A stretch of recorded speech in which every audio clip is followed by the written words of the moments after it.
Eh bien, bienvenue à toutes et à tous. On va vivre un moment super aujourd'hui, en plus en fin de saison, ça va nous faire du bien. On va vivre un moment avec Marc Alévi qui est là.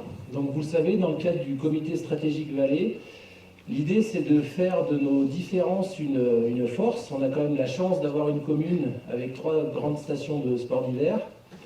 Et l'idée c'est de se réunir autour de visions d'avenir, de choses qui peuvent nous rassembler pour justement anticiper l'avenir plutôt que le subir. Dans ce cadre-là, l'année passée, on avait vu le docteur Philippe Rodet. Vous vous rappelez, on avait fait tout un travail sur la bienveillance. Et cette année, on accueille Marc Alévi. Donc Marc, pour le présenter simplement. Comment le présenter simplement? Démerde-toi, hein. Marc, il est polytechnicien. Il mange du pot-au-feu. À la base, il mange du pot-au-feu, il aime bien. Surtout le pot-au-feu de chez Pépé Nicolas.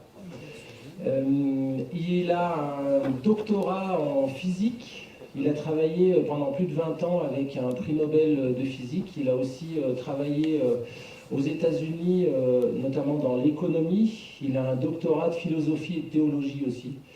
Et il va nous expliquer simplement des choses qu'on perçoit au quotidien. J'en dis pas plus, vous allez voir, on en reparlera à la fin de la conférence. Pour lancer ce comité stratégique Valais, je vous demande d'accueillir Monsieur le maire, sous vos applaudissements.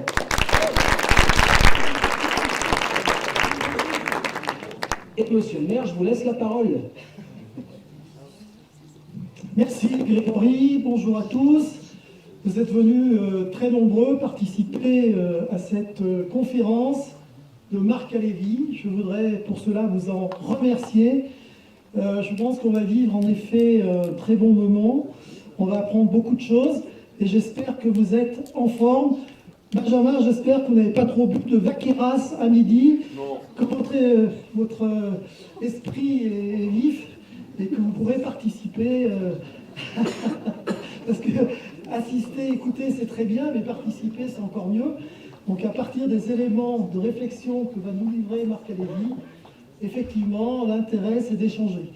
Voilà, et c'est vrai que, comme l'a dit Greg, nous avons une équipe valéenne qui marche très bien. Et pour moi, c'est un vrai plaisir, en ma qualité de maire, d'animer, enfin autant que faire se peut, cette équipe, au travers du comité stratégique Valais, qui a tout son intérêt et qui nous apporte beaucoup, parce qu'effectivement, on travaille sur différents sujets du quotidien, mais surtout aussi pour préparer l'avenir. Voilà, merci encore pour votre participation. Et merci, Monsieur Marc Alévi, pour votre intervention de cet après-midi, pour votre conférence qui va nous passionner, j'en suis certain.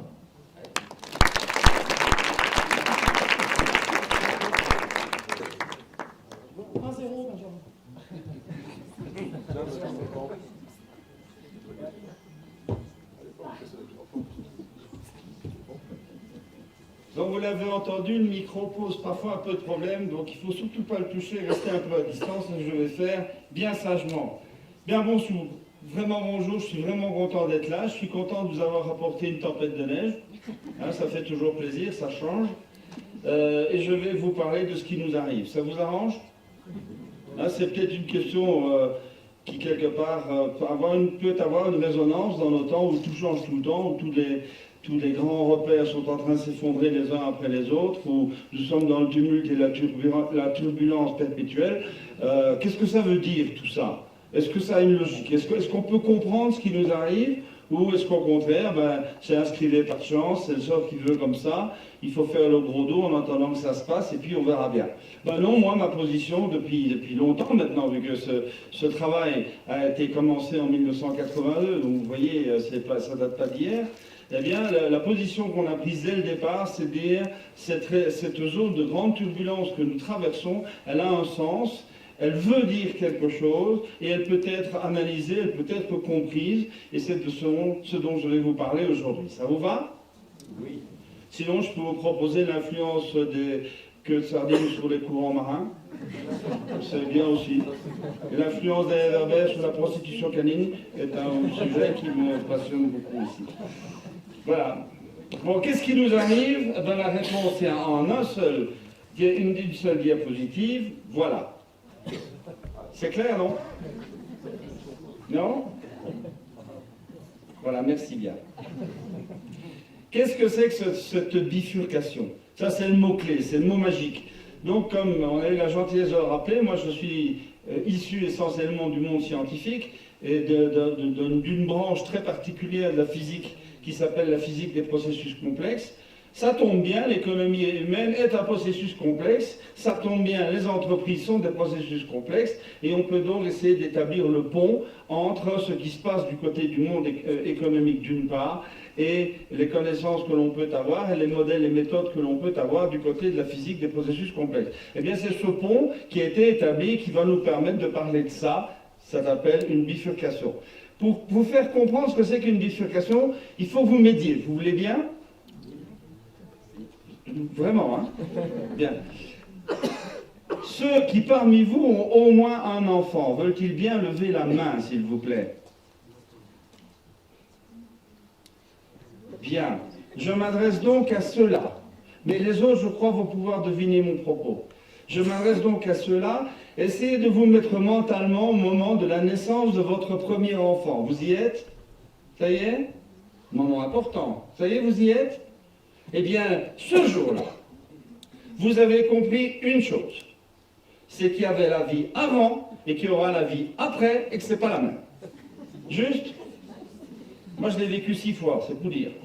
Donc, c'est ça une bifurcation. C'est-à-dire quelque chose qui change de logique à un moment donné. Et ce que vous avez vécu au moment de la naissance de votre premier enfant, ce que n'importe quelle entreprise vit par exemple lorsqu'il y a une nouvelle technologie qui déboule et qui oblige de tout remettre en cause, ben, l'économie globale est en train de vivre maintenant. Nous sommes en train de vivre une bifurcation. Alors quand on a posé cette hypothèse, ben, parler de la logique d'avant, c'est relativement facile, on la connaît tous par cœur. La seule chose qui importe vraiment, c'est de parler de la logique d'après. Comment on fait ça sans sombrer dans la science-fiction? Comment on fait ça pour rester quand même dans le cadre d'une démarche scientifique? Eh bien, on a trouvé une méthode qui va vous sembler peut-être paradoxale. On s'est dit, il n'y a qu'une seule sorte de personnes qui peuvent nous aider, ce sont les historiens. Pourquoi? Parce que les historiens, ils peuvent répondre à la question suivante, des bifurcations comme ça, est-ce qu'il y en a déjà eu dans le passé ou pas? Si la réponse est non, ben tout s'arrête, le projet s'arrête, on ne peut rien dire. En revanche, si les historiens ont la bonne idée de nous dire oui, oui, des bifurcations comme ça, il y en a déjà eu dans le passé, alors on peut peut-être, avec l'oreille, remonter dans le passé, trouver ce qu'on appelle des invariants dans les bifurcations du passé, les ramener dans le présent et essayer de comprendre ce qui nous arrive. Eh bien, la bonne nouvelle, c'est que les historiens nous ont dit oui, des bifurcations, il y en a. On n'appelle pas ça vraiment comme ça, mais ça revient au même. Les historiens nous disent toute l'histoire n'est pas cyclique, mais il y a des cycles dans l'histoire. Et les cycles importants, les cycles intéressants, ce qu'on appelle les cycles paradigmatiques. Pardon pour le mot, ça veut juste dire que, en moyenne, tous les 550 ans, et ce chiffre est important, tous les 550 ans, la société, nos sociétés, changent de paradigme. Qu'est-ce que ça veut dire, paradigme? Ça veut juste dire l'ensemble des fondamentaux sur lesquels la vie de tous les jours se passe, sans qu'on ait besoin de les remettre en cause à longueur de journée. Si je vous parle du paradigme d'aujourd'hui dans nos pays, ben, il est clair que les mots-clés qui viendront, c'est démocratie, c'est économie semi-libérale, c'est droits de l'homme, c'est étatisme, enfin, etc., etc., etc. Ce sont ces mots-clés-là qui fondent notre manière de vivre. Essayez d'imaginer 3 secondes Socrate au IVe siècle avant l'ère chrétienne dans son Athènes, c'était pas du tout le même paradigme. Vous admettez ça? Et du Guesclin en plein Moyen-Âge, c'était pas du tout le même paradigme. Donc les historiens nous disent, un paradigme, c'est quelque chose qui, comme tout ce qui existe, ça naît, ça croît, ça arrive à maturité, ça décline et ça disparaît. Ça vous va? Notre vie, c'est ça. La vie de n'importe quel être vivant, c'est ça. La durée de vie d'un paradigme, je vous l'ai dit, c'est 550 ans en moyenne. Et quand on dit à un physicien qu'il y a un truc constant dans le temps, il est content. C'est une base intéressante. On était un petit peu plus loin. Comme on voulait avoir un modèle sur l'ensemble du monde et pas seulement sur l'Europe, On a été voir les autres grands foyers d'historicité, de civilisation. On a été voir la Chine, on a été voir l'Inde, et on a été voir l'ensemble du monde européen. On arrive bien à la même conclusion que ce sont les mêmes cycles de 550 ans et qu'ils sont grosso modo à peu près en phase, donc synchrones. Donc voilà, on pourrait bien être dans une zone de bifurcation. Que nous disent nos amis les historiens? Ils nous disent, ben, si on regarde l'Europe, et si on part du principe que nous sommes maintenant dans une zone de bifurcation, retourner 550 ans en arrière, ça nous amène à la Renaissance, colossale bifurcation avec d'un côté la féodalité, de l'autre côté la modernité. 550 ans avant, c'est la fin de l'empire germanique chrétien, c'est le rêve carolingien qui s'effondre. En 921, le dernier carolingien meurt. 550 ans avant, c'est la chute de l'empire romain. Vous imaginez ça, l'incroyable changement que ça peut être au niveau de l'Europe entière. Et 550 ans avant, ce sont les légions romaines qui envahissent ces cités grecques et mettent fin aux rêves philosophiques grecs. Voilà, donc on est bien dans des cycles qui sont bien marqués. Alors nous continuons avec les historiens. Les historiens nous disent, la loi de la vie s'applique au paradigme. Ça, on avait déjà compris sur la durée de vie. Ils nous disent, regardez les hommes. Les hommes, quand ils arrivent à l'âge adulte, pour la plupart d'entre eux, ils commencent à faire des enfants. Pourquoi ? Pour que les enfants en question arrivent à l'âge adulte quand eux-mêmes commencent leur stade de déclin. Comme ça, il y a la transmission du témoin de la vie de génération en génération. Eh bien, disent-ils, dans tout ce qui vit, c'est la même chose. Y compris pour les paradigmes. Quand un paradigme décline, il y a un autre paradigme qui commence à naître pour prendre le relais, et ça donne ce schéma-ci. Et ce schéma, il est extrêmement simple, il faut bien le retenir. Parce que c'est la clé de tout mon discours de cet après-midi. Vous voyez 3 éléments là-dessus. Premier élément, c'est la courbe rouge qui décline, vous voyez ça? Eh bien ça, c'est le déclin du paradigme précédent, donc celui de la modernité, qui était né à la Renaissance en ce qui nous concerne. Ce paradigme est en train de décliner, et on verra pourquoi tout de suite. Vous voyez la courbe verte montante, j'oublie de vous dire, rouge pourquoi? Parce que feu rouge, ça s'arrête. Le nouveau paradigme qui monte, c'est la courbe verte, feu vert pour l'avenir donc, et ce paradigme est en train peu à peu de prendre de la puissance et de remplacer l'autre, qui a un passage de témoin entre deux. Et c'est ce que nous vivons maintenant, c'est ce passage de témoin. Et autour du point de croisement, il y a un 3e élément graphique qui est en fait ce cercle bleuâtre, vous voyez? Ça, dans notre jargon, c'est ce qu'on appelle la zone de grande turbulence. Alors la question est, mais pourquoi donc devrait-ce être turbulent? Pourquoi ça ne se passe pas bien? Pourquoi il y a des heurts et malheurs? Ben, souvenez-vous, est-ce que vous avez été adolescent? Oui? Vous vous souvenez peut-être de ce que le mot conflit des générations veut dire. Hein, c'est la génération descendante qui dit au gamin ou à la gamine, mon fils, ma fille, moi qui ai vécu, je peux te donner des leçons de vie qui vont être précieuses pour toute ta vie, parce que grâce à ça, tu vas pouvoir avoir une vie droite et correcte. Ça vous arrive de dire ça au gamin? Voilà, en général, la réponse c'est écoute, papa, t'es gentil, mais la vie que tu as vue, le monde que tu as vécu, c'est plus du tout le même que celui que moi je vais vivre. Je pense que je vais écouter avec respect tes considérations, mais je pense que je ne vais pas les appliquer beaucoup. Donc on est bien dans un conflit des générations, et là, comme je viens de le dire, c'est de manière soft. Vous admettrez que parfois c'est de manière beaucoup moins soft. Donc autrement dit, ce que les historiens nous disent, c'est que dans la majorité des cas, le point de croisement entre 2 paradigmes se passe difficilement.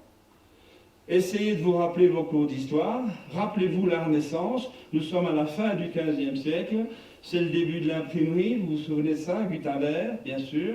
Ça veut dire que la culture, et spécialement la Bible, est accessible par tous les fidèles, et que l'accession à la Bible de tous les fidèles est d'un côté combattue par le catholicisme, parce que le catholicisme considère que seuls les clercs formés à ça peuvent avoir accès au texte directement, alors qu'en face, les protestants disent non, non, non, non, non, non, non, non, le libre examen des textes est un droit imprescriptible, et donc maintenant que la Bible circule, nous pouvons, nous, simples fidèles, avoir accès au texte de la Bible.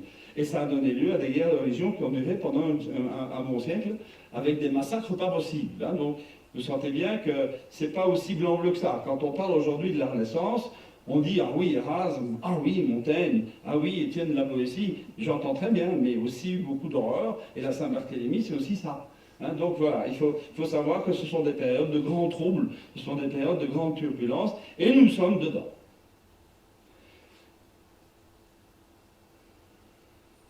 Avant de quitter ce schéma, je voudrais donner un élément et un argument en plus pour comprendre pourquoi une grande turbulence. Imaginez que vous soyez en train de créer une petite entreprise. Vous êtes 3 associés. Vous vous entendez bien, vous êtes très complémentaires. Que faut-il comme outil de management dans cette petite entreprise? La réponse est rien. On se voit régulièrement, par exemple, tous les matins au café, enfin devant un café. La nuance est importante. Et on commence à discuter de ce qui s'est passé la veille, de ce qui va se passer le jour même, et de ce qui doit se passer le lendemain. Très bien. Ça suffit. Les choses sont dites, tout est clair. Imaginez que cette petite société augmente de taille et qu'elle passe de 5 à 10, puis à 15, puis à 25 personnes. Vous comprenez bien qu'une entreprise de 25-30 personnes ne peut pas régler tous les problèmes le matin devant une tasse de café. Il va falloir donc injecter ce que dans mon jargon, on appelle les sous-systèmes de régulation. En clair, ça veut dire que dans cette entreprise, il va falloir commencer à parler de description de fonction, description de mission, de budget, de planning, etc., qui vont faire qu'on va mettre en place des outils qui vont permettre la pérennité de l'entreprise. Ça vous va, ça? Eh bien, pour les paradigmes, c'est exactement la même chose. Un paradigme, quand il commence à grossir, il met en place ses propres sous-systèmes de régulation pour assurer sa propre pérennité. Comment s'appellent ces sous-systèmes? Ça s'appelle les institutions de pouvoir. Toutes les institutions de pouvoir qui aujourd'hui sont encore aux commandes de la courbe rouge qui est dominante dans nos vies aujourd'hui, ont toutes été mises en place entre 1500 et 1550. Donc au début du XVIe siècle. Quelles sont ces institutions? Passons-les très vite en revue. Ce sont les institutions d'État, l'État central, c'est les institutions boursières, les institutions bancaires, les institutions universitaires, les institutions syndicales patronales, les institutions syndicales ouvrières, et pour faire la courroie de transmission entre tout ça et la société civile, les institutions médiatiques. Tout ça est né entre 1500 et 1550 et est toujours là aujourd'hui. Et maintenant, vous allez, je crois, comprendre clairement ce qui est en train de nous arriver. C'est tout simple. N'oubliez pas qu'une institution de pouvoir a pour mission première d'assurer la pérennité du paradigme qu'il a engendré. Ça vous va, ça? Regardez l'allure de la courbe rouge, là. Comment voulez-vous assurer la pérennité d'un truc qui se casse la gueule? Eh bien, la seule solution, c'est le déni de réalité. Donc aujourd'hui, toutes les institutions de pouvoir, qu'elles soient de droite, de gauche ou d'ailleurs, ça ne change rien, toutes les institutions de pouvoir sont nécessairement dans le déni de réalité. L'idéologie triomphe de la réalité. Il faut absolument maintenir les institutions de pouvoir au détriment de la réalité de la vie du corps social. Nous sommes typiquement, pour ceux par hasard qui pourraient être médecins dans la salle, nous sommes typiquement dans la logique d'un développement de cellules cancéreuses. Donc nous sommes bien dans un conflit majeur entre la vie de demain, qui est la courbe verte, et les institutions figées du passé, qui veulent continuer à contrôler la courbe rouge. Je répète encore une fois, que ce soit de droite ou de gauche, ça ne change rien. C'est pas ça le débat. Et si vous êtes dans la vie réelle, ce que je crois que vous êtes, vous savez bien que le divorce est de plus en plus énorme entre la réalité vécue de la société civile et de l'économie réelle, d'une part, et d'autre part, les institutions de pouvoir qui nous abreuvent de réglementation, de surréglementation, de législation complètement aberrantes qui n'ont plus rien à voir avec la réalité du monde. Vous pouvez accepter ça? Bon, je suis d'accord avec votre enthousiasme fou. Bon, donc, maintenant, cela étant posé, moi j'aimerais bien qu'on puisse voir pourquoi la courbe rouge se déglingue. Ça vous va, ça? Mais avant ça, il faut bien avoir en tête que comprendre pourquoi la courbe rouge se déglingue a certes un intérêt intellectuel, mais que le vrai but poursuivi, c'est de dire qu'est-ce qu'il y a sous le capot de la courbe verte. Parce que c'est ça qui m'intéresse, moi. C'est quoi la courbe verte? C'est quoi la logique du monde de demain? C'est quoi la logique du nouveau paradigme émergent? Eh bien, c'est tout simple, méthodologiquement parlant. Il suffit de constater les ruptures qu'il y a sur la courbe rouge et de dire la courbe verte doit répondre à ces ruptures. Comment va-t-elle répondre à ce défi? Et donc, à chaque fois, je ferai pas à pas ce chemin-là. Quelle est la rupture? Cette rupture est un défi. Comment va-t-on répondre à ce défi? Ça vous va? Bon, on y va alors. Alors, le premier défi, il porte sur le nerf de la guerre. L'économie humaine, pour fonctionner, a besoin de ressources. Ça vous paraît un bon plan? C'est évident, c'est du bon sens paysan, tout ça. On a besoin de ressources. Bien. Alors, la question de l'évolution des ressources, c'est relativement simple. Comment va évoluer la demande en ressources? Comment va évoluer l'offre en ressources? Ça vous va? Bien. Comment va évoluer la demande en ressources? Bon sens paysan, plus il y a d'êtres humains sur Terre, plus il y a de besoins, plus il y a de besoins, plus il y a de besoins en ressources. Ça vous va? Donc, autrement dit, il y a corrélation entre la demande en ressources et la démographie. De l'autre côté, comment va évoluer l'offre? Pour pouvoir offrir un produit ou un service, il faut les ressources qui vont avec. Donc, pour pouvoir fabriquer ce produit ou ce service, il faut que nous ayons les ressources à disposition. La capacité d'offre est donc corrélée à la capacité de ressources disponibles. Ça vous va toujours? On va regarder les deux. La demande en ressources est corrélée à la démographie. Voilà comment évolue la démographie. Intéressant. Là-bas, dans le petit coin en bas à droite, à l'époque du petit Jésus, on était 100 millions d'êtres humains sur Terre, c'est-à-dire une fois et demie la population de la France aujourd'hui. Ça vous va, ça? 100 millions, en tout. Il y avait de la place. À l'époque de Louis XIV, nous étions 600 millions. On atteint le milliard en 1800, 1,7 milliard en 1900. Les 2 milliards datent montant fatidique, vous allez comprendre pourquoi, vers 1922 probablement. On était à 6 milliards en 2000, nous sommes aujourd'hui à 7 milliards et demi, et nous aurons dépassé de peu les 10 milliards en 2050. Moi qui suis un brillant mathématicien, je peux vous dire qu'en mathématiques, ceci s'appelle une exponentielle vachement croissante. Et il s'est passé quelque chose, évidemment, au 19e siècle.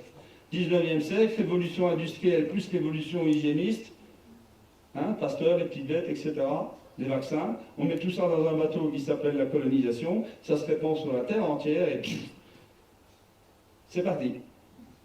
Donc vous voyez bien l'allure de cette courbe, c'est une croissance folle. Et quand on est un économiste un peu benet, ce qui est un peu un asthme,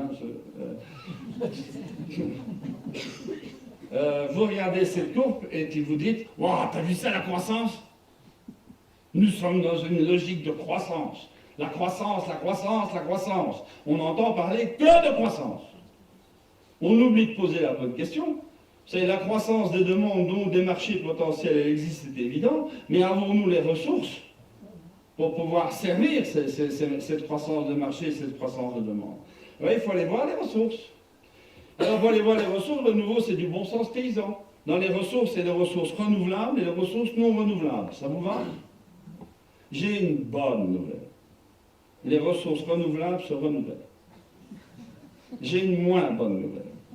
Les ressources non renouvelables, chaque fois qu'on puise dans le réservoir, il y en a moins dans le réservoir, et le niveau du réservoir il baisse, et un jour ou l'autre, il n'y aura plus rien dans le réservoir. On est toujours OK? Il faut savoir que l'ensemble des réservoirs de la Terre constitue une masse dont 80% a été consommé en 150 ans. Ça va? Le moral est bon? Donc ça veut dire qu'il y a une question qui se pose. C'est est-ce que les ressources non renouvelables sont suffisantes pour satisfaire les besoins de l'humanité? Et si oui, quelle doit être la masse maximale de cette humanité pour que ça fonctionne? Bon, voilà, les calculs ont été faits. J'ai dirigé un projet de recherche sur 5 universités dans le monde, et on est arrivé, je vous passe les détails, on est arrivé très vite à la conclusion que ça converge assez bien. Les ressources renouvelables, c'est-à-dire pour 97% l'énergie solaire, qui est de la mauvaise énergie, qui est très très diluée, qu'il faut reconcentrer pour la rendre utile, cette énergie solaire donc peut satisfaire les besoins, s'ils ne sont pas trop élevés, de maximum 2 milliards d'êtres humains. Donc c'est un niveau moyen qui a été fixé à la moitié du besoin moyen d'un Européen actuel. Donc c'est pas bien lourd, hein, par rapport à vous. Inutile de vous dire que les canons à neige, just forget it. Donc on est bien là dans quelque chose qui est terrible à entendre. Ça veut dire qu'aujourd'hui nous sommes 5 milliards et demi de trop, et qu'en 2050 nous serons 8 milliards de trop. Est-ce que c'est un problème? Tout dépend du temps dont on dispose. Si on a suffisamment de réserves encore pour assurer un atterrissage en douceur, on me donne 10 000 ans pour organiser l'atterrissage en douceur de la démographie humaine, ça peut se passer sans trop de casse, je pense. Si on me dit par contre que c'est demain matin, là on a mal. Là on a très très mal. Eh bien, le problème c'est qu'on ne peut pas modéliser ça, on ne peut pas répondre à cette question, mais on peut essayer de réfléchir autrement, c'est ce que je vais faire maintenant. Comment évoluent les stocks de ressources non renouvelables? Comme ça. Qu'est-ce que ça veut dire? Vous voyez la flèche bleue en haut à gauche là-bas? Ça, c'est l'ensemble des ressources dont a besoin l'économie pour tourner. Et ces ressources sont rarement natives. Ça veut dire qu'il faut aller les extraire des ressources brutes et les transformer pour les rendre utilisables. Ça vous va? Que donc il faut consommer des ressources pour extraire et transformer les ressources brutes. Ça, c'est la courbe rouge qui se ferme sur elle-même. Vous voyez ça? Deuxième point du raisonnement. Plus l'histoire humaine avance, plus on va de ressources facilement accessibles vers des ressources difficilement accessibles. Ça vous va toujours? Donc ça veut dire quoi? Moi qui suis fabricant d'outils en silex autour de ma grotte pour mes copains Cro-Magnon, ben, je vais d'abord utiliser le silex qui est autour de ma grotte, et quand il n'y en aura plus, ben, je vais devoir aller beaucoup plus loin, beaucoup plus haut, creuser beaucoup plus profond. Qu'est-ce que ça veut dire thermodynamiquement? Ça veut dire que la largeur de la flèche rouge va augmenter, et donc que la largeur de la flèche verte va diminuer. Et que quand j'arrive à la limite, la flèche rouge prendra toute la place, il ne restera plus rien pour la flèche verte, et à ce moment-là, en français, ça veut dire que tout ce que j'extrais sert à extraire ce que j'extrais. Donc la machine s'arrête. Quel que soit le prix des denrées, et quel que soit ce qui reste dans le fond du réservoir. Parce que le problème, et ça c'est quelque chose que j'essaie de faire rentrer dans la tête d'un certain nombre de journalistes depuis longtemps, mais c'est dur, hein, parce qu'il y a une grosse tête et 1 euro, il faut dire juste. C'est de leur dire que le problème n'est pas l'épuisement des ressources, le problème c'est la non-accessibilité des ressources. Vous comprenez la nuance? Elle est colossale. Et il y a des gens qui évidemment font croire n'importe quoi. Il y a notamment un imposteur pas possible. Il dit, je prends un exemple bien précis, il y a un certain nombre de métaux non ferreux, le molybdène entre autres, mais peu importe. Les métaux non ferreux, il y en a de moins en moins sur Terre, ils sont difficilement récupérables. C'est pas rien, c'est pas grave, dit l'imposteur en question, à savoir Elon Musk. C'est pas grave du tout, parce qu'il y en a plein sur Mars. D'accord. Donc pour ramener 1 kilo de ressources venant de Mars, il va falloir mobiliser de l'ordre de 10 milliards de tonnes de ressources sur Terre. Alors à propos d'Elon Musk, soyons très clairs, comme la vitesse du son, la vitesse de la lumière va beaucoup plus loin, plus vite que la vitesse du son, on a d'abord cru qu'il était brillant, on verra très vite que c'est un gros con. Un sur deux. Non, ça c'est un pari entre nous. Non, mais pour revenir aux choses sérieuses, je voudrais juste vous rappeler une phrase que mon patron Liam Prigogine disait très souvent. Rappelez-vous toujours qu'en physique et en science, il n'y a jamais de miracle. Il n'y a pas de miracle. Tout ce qu'on peut produire nécessite qu'on détruise. C'est toujours comme ça. Tout ce qu'on gagne, il faut le payer cash. La nature, elle est comme ça. Et Lavoisier, par exemple, je vois qu'il y a de brillants philosophes de sciences qui sont là. Voilà, donc, pour vous dire quoi? Pour vous dire que ce problème des ressources, il faut le regarder de près. Quand est-ce qu'on va avoir des soucis? On ne peut pas le prédire, mais on peut le voir sous un autre angle. Regardez bien.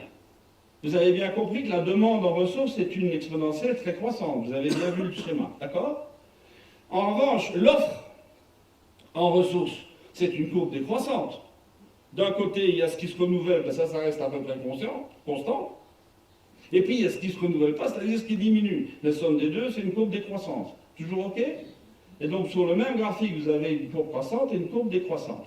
Et là, jaillit la beauté des mathématiques. Lorsqu'une courbe décroissante et une courbe croissante sont sur le même graphique, ça se croise en un point. C'est génial. Non?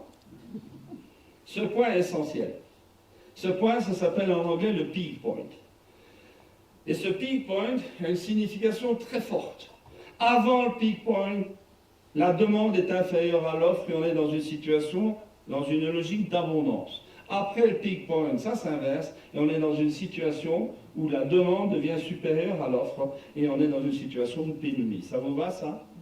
Et il est bien évident que le point clé là-dedans, c'est savoir à quelle date se situe le peak point. Parce qu'encore une fois, si c'est dans 10 000 ans, bon, on a le temps de revenir. Eh bien là, on a de la chance. Le peak point, on peut le regarder et le mesurer avec une bonne certitude quand même. Vous savez pourquoi? Parce qu'il est passé. C'est beaucoup plus facile de prévoir le passé que le futur. Je vous assure. Donc en gros, le peak point, ben, c'est autour de l'an 2000. Alors je vous épargne les querelles d'experts qui n'ont aucun intérêt. Certains vous diront non, pas du tout, c'est bien avant ça, c'est quelque part dans les années 60. Les autres vous diront non, pas du tout, c'est dans les années 2070. Je vais vous dire très sereinement ma position, je m'en fous. Quand on parle à l'échelle de l'humanité, une erreur de 50 ans, enfin plus ou moins 50 ans, ça n'a aucun intérêt. Il faut aujourd'hui que nous fonctionnons comme si nous étions déjà dans une logique de pénurie. Si on a un peu de bois de rallonge, c'est une bonne nouvelle, tant mieux. J'y crois pas beaucoup. Donc voilà, c'est ma première rupture. On n'est plus dans une logique d'abondance en matière de ressources, nous sommes déjà dans une logique de pénurie, chose extrêmement difficile à faire comprendre à nos contemporains. Quand ils vont dans leur grande surface préférée, ils voient que les rayons sont bourrés, et qu'ils peuvent acheter n'importe quoi à n'importe quel prix. Parce que pénurie, ça ne veut pas dire qu'il n'y a plus rien dans les rayons.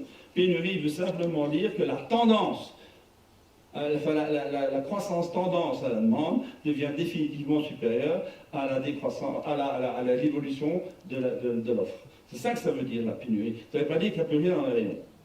Donc nous sommes en pénurie. Comment, sur la courbe verte, pouvons-nous répondre à cette logique de pénurie qui s'est installée?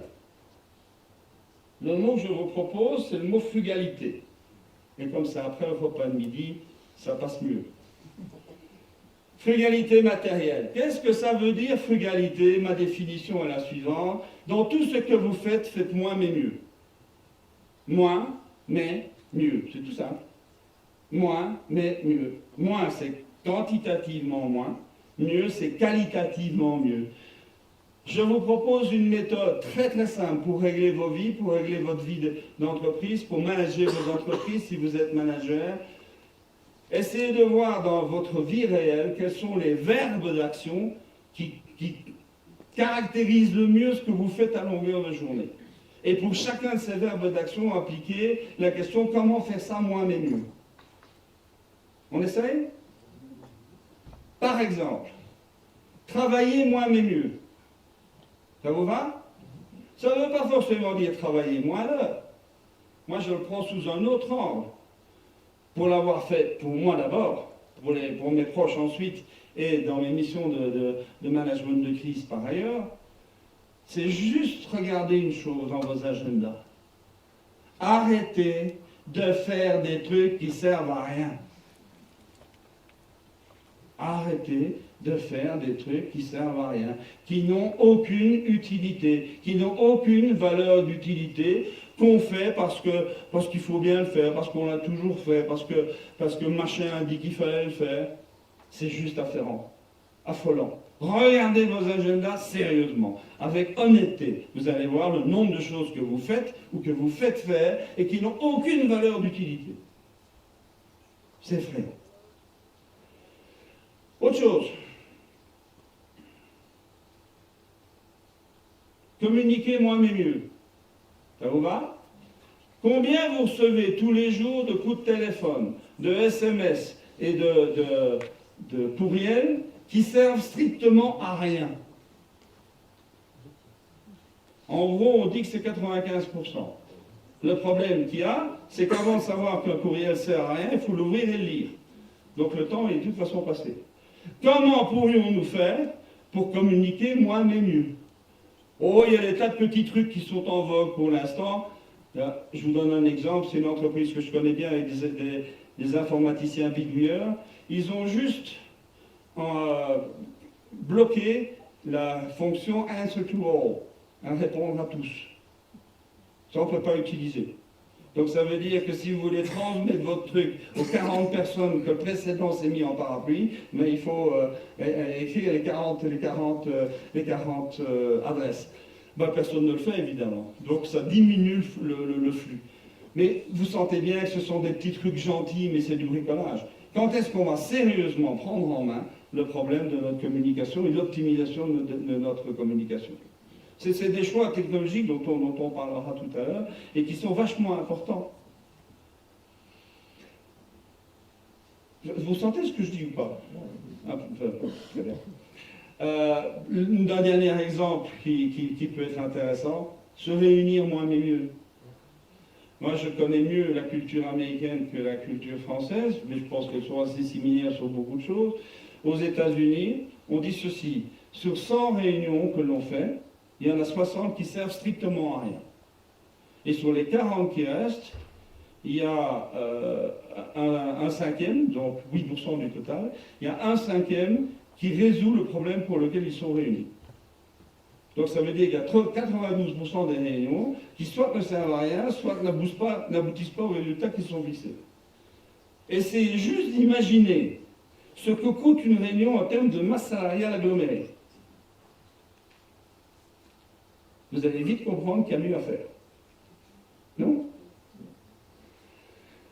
Tiens, un défi. Quand on parle de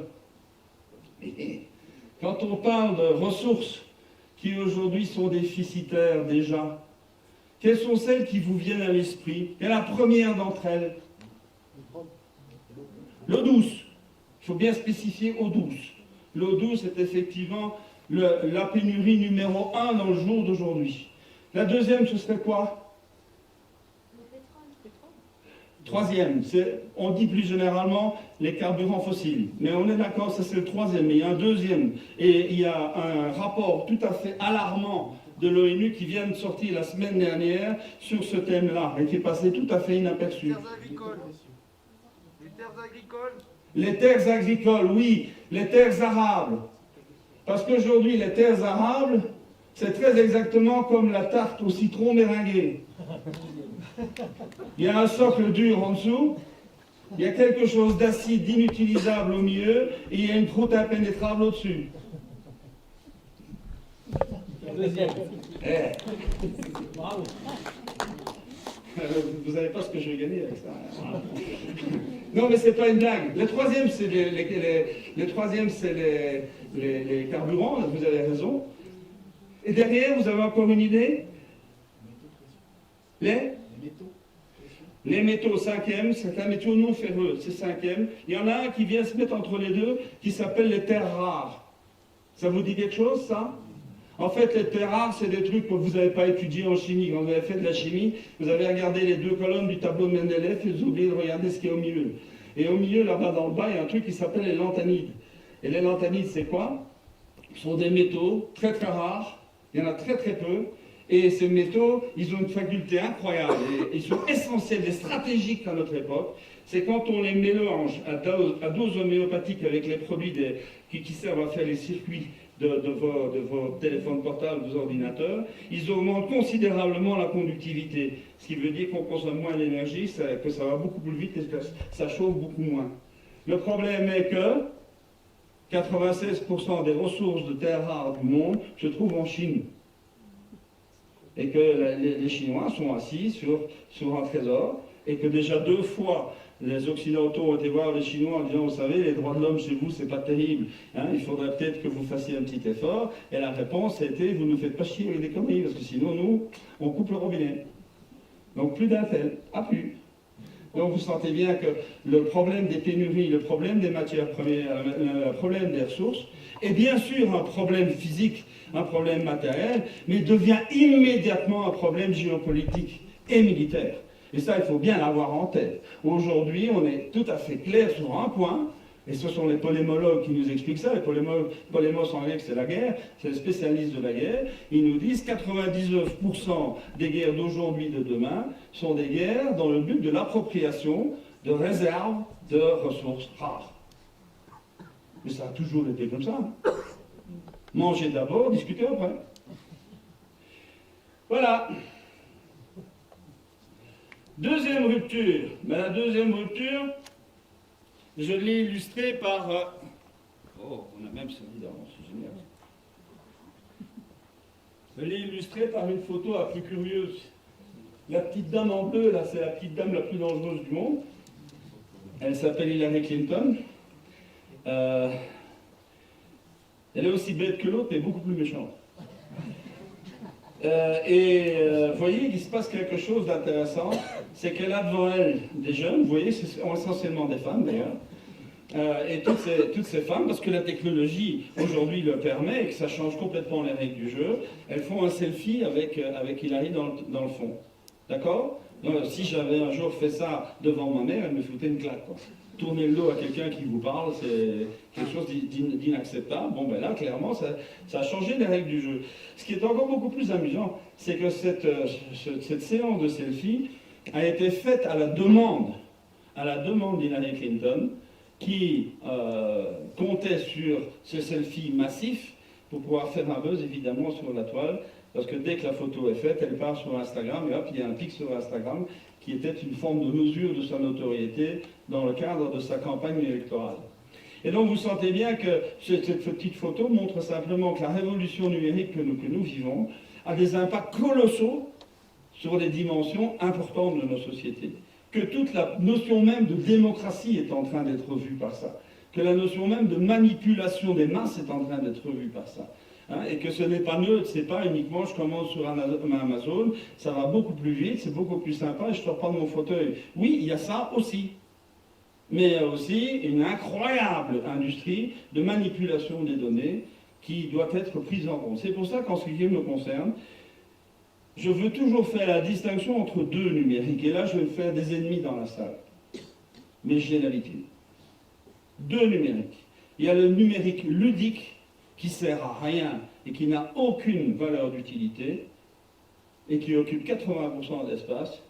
Et il y a le ludique, et il y a le numérique productif dont on entend peu parler, mais qui est lui le moteur de l'avenir. Alors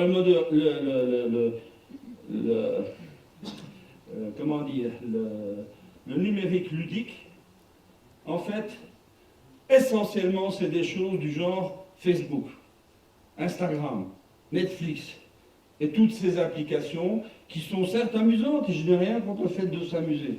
Hein, on passe son temps, on joue avec, on va faire des petites escapades oniriques ou surréalistes. Tout ça me va bien, moi je ne veux pas du tout imposer une austérité puritaine, je dis simplement que ça ne crée aucune valeur ajoutée, que ça ne conduit absolument pas à un saut de produit intérieur brut au niveau mondial.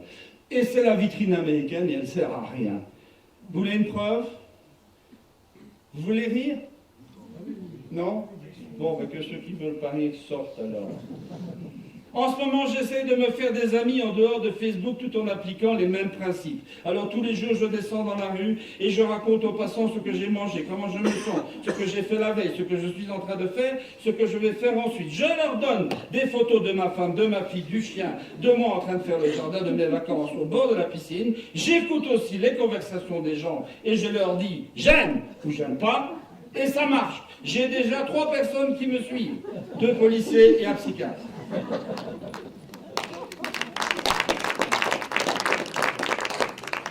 Donc de nouveau, je répète, je n'ai absolument rien contre le numérique ludique. Je pense que toutes les périodes de l'histoire ont trouvé à s'amuser des possibilités offertes par l'époque. Donc je ne dis rien contre ça. Je dis simplement qu'il ne faut pas se tromper. Le moteur de ces univers numériques qui sont en train de s'ouvrir devant nous et qui vont nous amener à créer le monde de demain, c'est pas ça. Pour moi, les GAFA californiens, c'est les maladies infantiles de quelque chose qui s'appelle l'ère numérique et qui commence seulement aujourd'hui. Et une fois qu'ils auront fini leur rougeole, on va enfin parler de choses sérieuses. Alors, c'est quoi les choses sérieuses? Les choses sérieuses, je voudrais vous en parler. Je voudrais vous parler de 2 choses, de 2 éléments. Un, c'est la nouvelle génération de robots. Ça, c'est du sérieux. La nouvelle génération de robots, qui est conçue et fabriquée en Europe et en Extrême-Orient et pas du tout en Amérique, aux États-Unis. Et cette génération de robots aujourd'hui, elle a dépassé 2 seuils. Le premier seuil, c'est le seuil de la précision et de la puissance du geste, qui permet de faire des choses extrêmement puissantes, avec une précision infinie. Et vous avez probablement vu certains de ces robots en train d'opérer quelqu'un de manière très très délicate, sous le contrôle d'un chirurgien qui se trouve à 2000 km. Donc, et la deuxième chose qu'il faut retenir, c'est que ces robots aujourd'hui, grâce à la miniaturisation, sont équipés d'une puissance de calcul colossale qui leur permet de porter des logiciels extrêmement sophistiqués. Eh bien, ces robots, ils sont prêts aujourd'hui. Et là, je voudrais vous donner un élément fort. Une étude belge et une étude allemande, qui au départ étaient d'ailleurs concurrentes, ont convergé vers le même résultat. Et ce résultat est le suivant, et écoutez-le s'il vous plaît. Dans les 20 ans qui viennent en Europe, 40% des emplois aujourd'hui assumés par des êtres humains seront assurés par ces robots-là. J'ai bien dit 40%. On n'est pas du tout dans le marginal, on est d'accord? Donc on peut regarder ça de 2 manières. D'un côté, on peut dire « Waouh, c'est génial, on va enfin libérer l'homme de toute cette âge inintelligente, fastidieuse, lourde, dangereuse, éreintante, j'en passe et des meilleurs. Ça va être assumé par des robots qui, en plus, font pas la grève. » Vous voyez ce que je veux dire? Moi, je vois bien un conducteur de TGV et un contrôleur de TGV qui soient des robots, par exemple. Vous voyez ce que je veux dire? Oui, et de toute façon, ils passeront la casserole, celui-là. Donc, il y a des tas de boulots comme ça qui vont disparaître, notamment sur les chantiers, les tâches dangereuses. Les gens qui s'occupent de l'armée prédisent de manière extrêmement claire qu'on va vers des guerres de robots. Et plus des guerres d'hommes qui vont se faire tuer sur un champ de bataille. Donc on est bien en train de basculer là sur un autre mode de fonctionnement. Très bien, ça c'est le côté plutôt sympa, non? Le côté peut-être un peu plus intriguant, c'est d'accord, dans 20 ans, 40% des jobs seront assumés par des robots, mais on va faire quoi des gens qui assument les 40% là? Est-ce qu'on se donne le temps d'anticiper, de les aiguiller vers de nouveaux boulots, de faire ce qu'il faut pour que l'atterrissage se passe bien, ou bien on fait semblant de rien savoir, et on arrive à une espèce d'impasse sociale dans les 20 ans qui viennent? Qu'est-ce qu'on fait? Est-ce que l'école va enfin comprendre qu'on n'est plus sur la courbe rouge, mais qu'on est déjà en train de monter sur la courbe verte, et que continuer à faire des bons petits soldats pour une logique qui n'existe déjà plus, c'est peut-être pas une bonne idée? Voilà, donc vous voyez que les questions sont posées, elles sont posées en profondeur. Donc cette nouvelle génération de robots, voilà le premier moteur de cette grande révolution numérique qui est en cours. Le deuxième grand moteur de cette révolution numérique qui est en cours, c'est ce qu'on appelle, enfin ce que moi j'appelle, les logiciels algorithmiques, mais qu'on a l'habitude journalistiquement d'appeler autrement. On appelle ça l'intelligence artificielle. Ça me fait hurler. L'intelligence artificielle, ça n'existe pas. Un ordinateur est une machine électromécanique stupide qui ne sait faire qu'une seule chose, c'est ajouter des zéros et des 1. Point barre. L'intelligence commence au moment où on se rend compte que cette addition de 0 et 1 est contrôlée par des logiciels qui ont été pensés par des hommes, non par de l'intelligence humaine. Il n'y a pas d'intelligence artificielle. En revanche, ce qui a changé, c'est qu'avant, on se contentait de programmes linéaires, de tous ces logiciels que nous avons utilisés depuis 50 ans. Aujourd'hui, on a découvert, ou redécouvert, la puissance d'une autre méthode qui s'appelle la méthode algorithmique. Mais qui date. Le plus vieil algorithme qu'on ait trouvé, il date de l'époque phénicienne, il a été gravé sur une plaque d'argile, et il date donc d'il y a 4500 ans. Un algorithme qui dit quoi? C'est une méthode itérative. Vous comprenez itératif? On prend les résultats pour les réinjecter de manière à affiner les résultats. Comme ça, 10 fois, 20 fois, 50 fois. Eh bien, c'est une méthode itérative qui avait été inventée par les Phéniciens pour calculer des racines carrées. Les racines carrées, indispensables. Il y a des bricoleurs ici. Quand il faut calculer la diagonale de quelque chose de rectangulaire pour ajuster je ne sais pas, une pierre ou une planche dans un coin, par exemple, ben on a vachement intérêt à savoir calculer les racines carrées, non? Eh bien voilà, ils avaient trouvé incroyablement, une méthode incroyablement forte pour calculer les racines carrées. Le problème est que pour utiliser cette méthode, il fallait être patient. Parce que quand vous faites le calcul à la main, eh ben, faire 2 itérations, ça va, 10, c'est déjà moins drôle, 50, c'est plus rigolo du tout, et au-delà de 120, c'est franchement suicidaire. On est d'accord? Donc c'est pour ça que ça s'appelle un algorithme. Arithmos en grec, ça veut dire un calcul, et algos, rappelez-vous, un analgésique, c'est quelque chose qui supprime la douleur, algos, ça veut dire douloureux, ça veut dire pénible. Un algorithme, c'est un calcul pénible. Oui, tant qu'on le fait qu'à la main.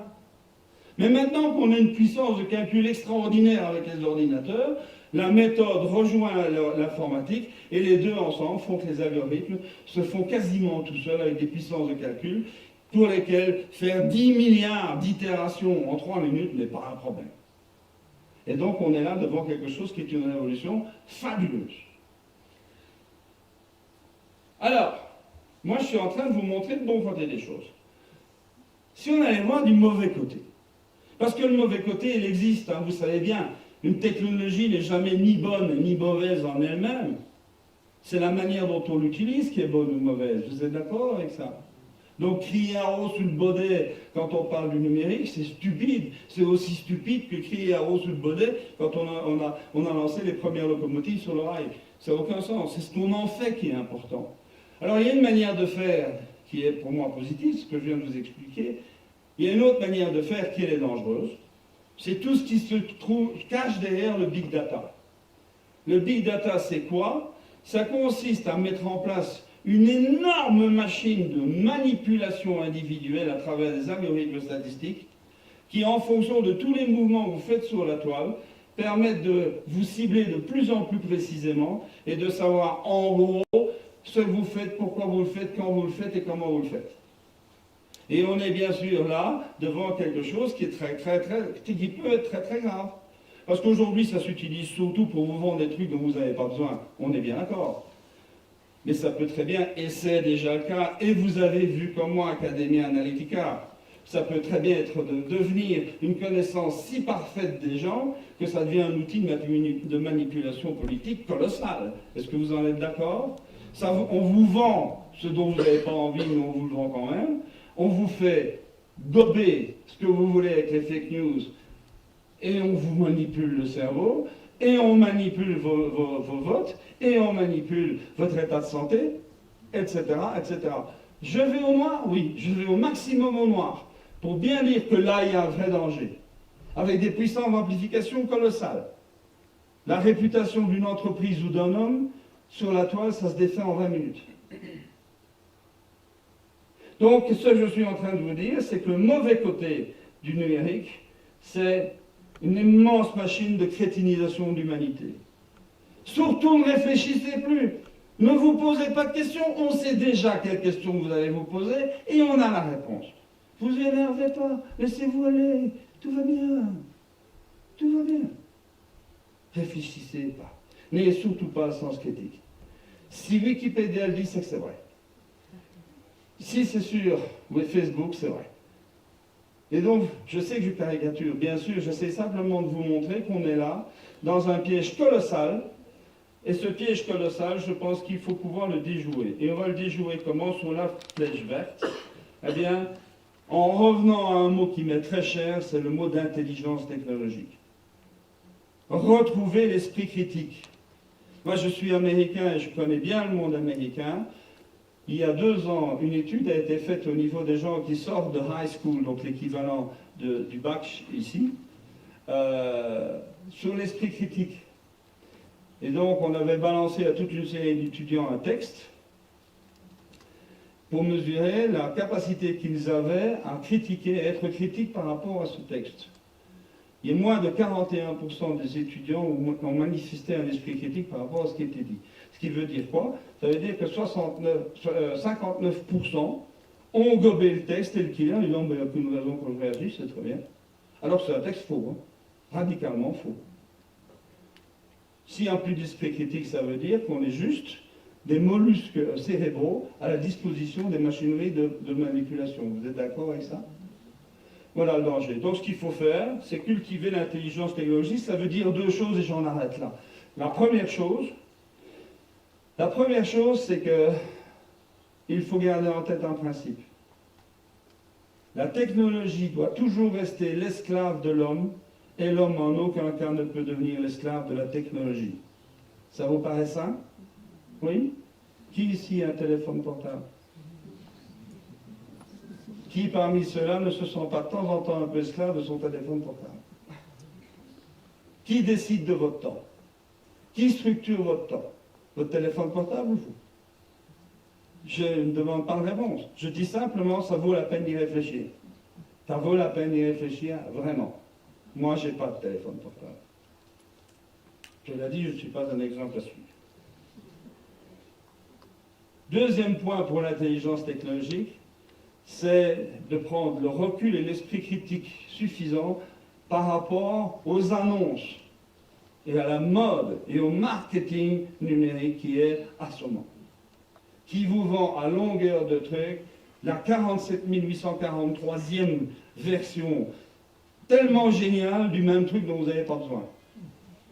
Je crois qu'il faut vraiment, et là c'est un principe que j'ai, un principe minimaliste, c'est soyez numérique, oui, soyez-le bien, oui, mais soyez-le de manière minimum. Je ne prends du numérique que ce dont j'ai réellement besoin pour mon utilité de vie à moi. Et le reste, ça reste au magasin. Voilà. Troisième rupture.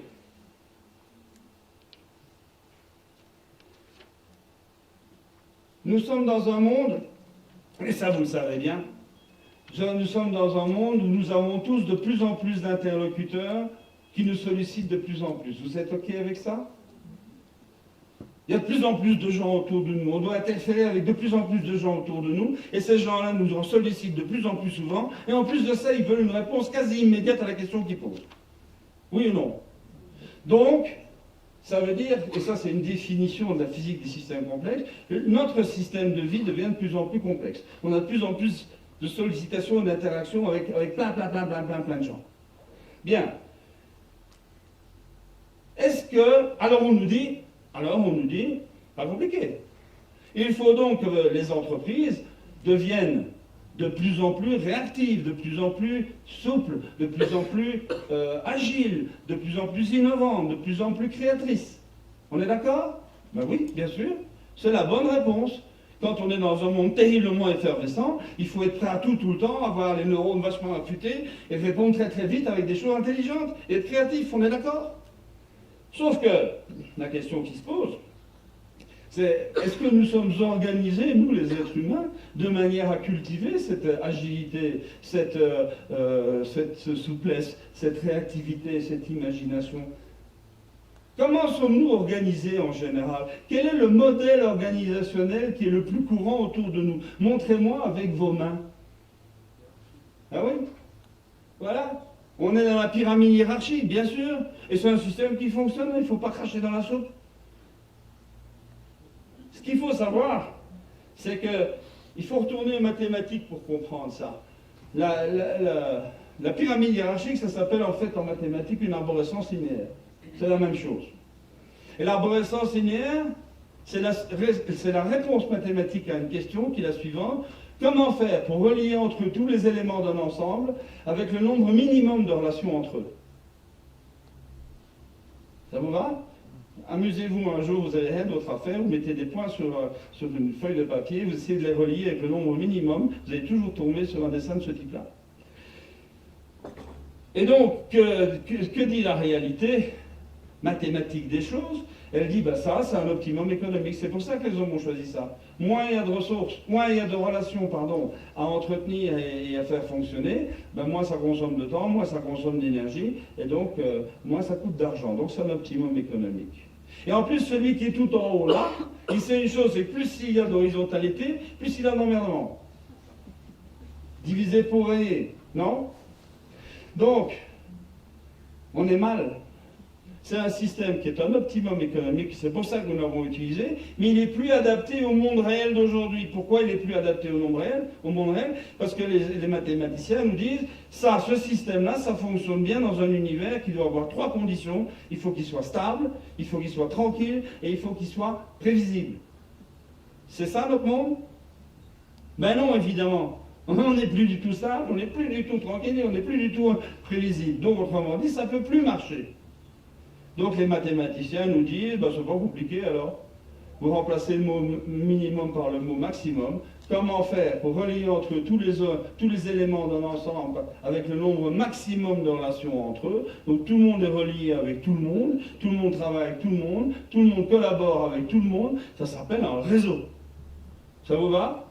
Et vous commencez à comprendre pourquoi aujourd'hui, de plus en plus d'organisations réelles sont en train de migrer du modèle pyramidal vers le modèle dit réticulé, donc en réseau. Ça vous va? Cela dit, ça c'est une phrase. Ça a l'air limpide. Sauf que vous avez devant vous quelqu'un qui a fait du management de crise pendant une douzaine d'années, et que j'ai fait ça, la migration du pyramidal au réticulé. Je peux vous assurer que c'est beaucoup plus facile à dire qu'à faire. Parce que nos collaborateurs, on est entre nous, on peut le dire, nos collaborateurs, ils ne sont pas tous très joyeux à l'idée de se prendre en charge eux-mêmes, de résoudre eux-mêmes leurs problèmes et d'être responsables de leur propre business. C'est beaucoup plus facile de dire c'est toi le chef, c'est toi qui décides, moi j'obéis. Donc c'est beaucoup plus facile de fonctionner dans un modèle hiérarchique que dans un modèle réticulé. Bien sûr. Donc les résistances au changement sont énormes, ça prend beaucoup de temps, il n'y a pas de baguette magique. J'ai une mauvaise nouvelle. Vous n'avez pas le choix. Parce que la complexité du monde ne va faire qu'augmenter et il faudra donc de plus en plus aller vers des modèles de fonctionnement en réseau collaboratif. Vous n'avez pas le choix et c'est probablement le plus gros défi que vous ayez, là maintenant, dans vos métiers. Donc voilà. Troisième rupture, passage des modèles hiérarchiques aux modèles complexes. Quel est le mot magique qui va venir sur la courbe verte pour nous aider à faire ça? C'est un mot que moi j'aime beaucoup. C'est réticularité, ça veut dire travailler en réseau, mais c'est le mot organique qui m'intéresse. C'est le mot organique. Jusqu'il n'y a pas très longtemps, regardez toute l'évolution du management du 19 et du 20e siècle, on a toujours considéré une analogie forte entre une entreprise et une machine. Une entreprise, c'est une machine avec des pièces qu'on peut remplacer, avec des organisations, avec du carburant, qui est censé être une machine à sous, à produire du profit. Maintenant, on sait que c'est plus vrai. On sait fondamentalement, et on y reviendra dans le point suivant, on sait que ça n'est plus vrai qu'une entreprise, comme les vôtres, ou les vôtres, une station, c'est un être vivant. C'est un être organique, qui demande un management organique. Donc c'est plus les vieilles méthodes des mécaniciens qu'il faut utiliser, C'est des méthodes beaucoup plus liées à la biologie, à la psychologie, à la médecine. C'est ça qui sont les outils de gestion aujourd'hui d'une entreprise. Juste pour vous faire sourire,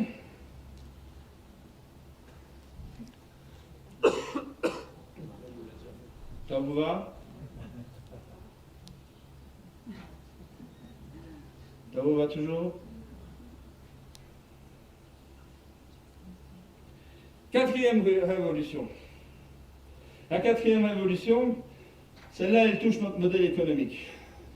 Aujourd'hui, je ne vais peut-être pas passer trop de temps là-dessus, aujourd'hui, le modèle encore dominant est le modèle qui est né avec la révolution industrielle à la fin du XVIIIe siècle. Ce modèle, il repose essentiellement sur deux principes. Donc c'est le modèle industriel, hein, vous l'avez bien compris, qui a remplacé le modèle artisanal et qui a remplacé le modèle paysan. Et ce modèle industriel, il repose sur deux piliers. Le premier pilier, c'est la taille, c'est une économie de masse, c'est de la production de masse, c'est du marketing de masse, c'est de la communication de masse. Il faut être gros. Regardez les classements des entreprises encore souvent aujourd'hui, c'est par chiffre d'affaires que c'est classé, c'est par effectif que c'est classé. C'est la taille qui compte, c'est le gigantisme américain. Il faut être gros. Et pourquoi ça? Pourquoi faut-il être gros? Mais plus on a de taille, c'est-à-dire plus on a de puissance financière, plus on a accès aux capitaux pour continuer à s'investir, et deux, plus on a la possibilité de contrôler et d'imposer ses propres normes sur les marchés. Ça vous va? Comment on fait pour devenir une grosse entreprise? Eh bien, mon petit gars, c'est pas bien compliqué. Ce que tu as à faire, c'est à vendre plus que les autres. Et comment je fais? Eh bien, tu dois avoir des prix de vente plus bas que les autres. Ah bon, et comment je fais pour arriver à ça? Ben, tu dois avoir des prix de revient plus bas que les autres. Et ça, c'est toute l'histoire du management de la fin du 19e siècle et de tout le 20e siècle. Baisser les prix de revient, baisser les prix de revient, baisser les prix de revient. 1908, Henry Ford, qui était tout sauf alcoolique, la preuve c'est qu'il était considéré par Hitler comme un grand homme. Henry Ford lance la Forté en 1908 avec une idée géniale derrière la tête.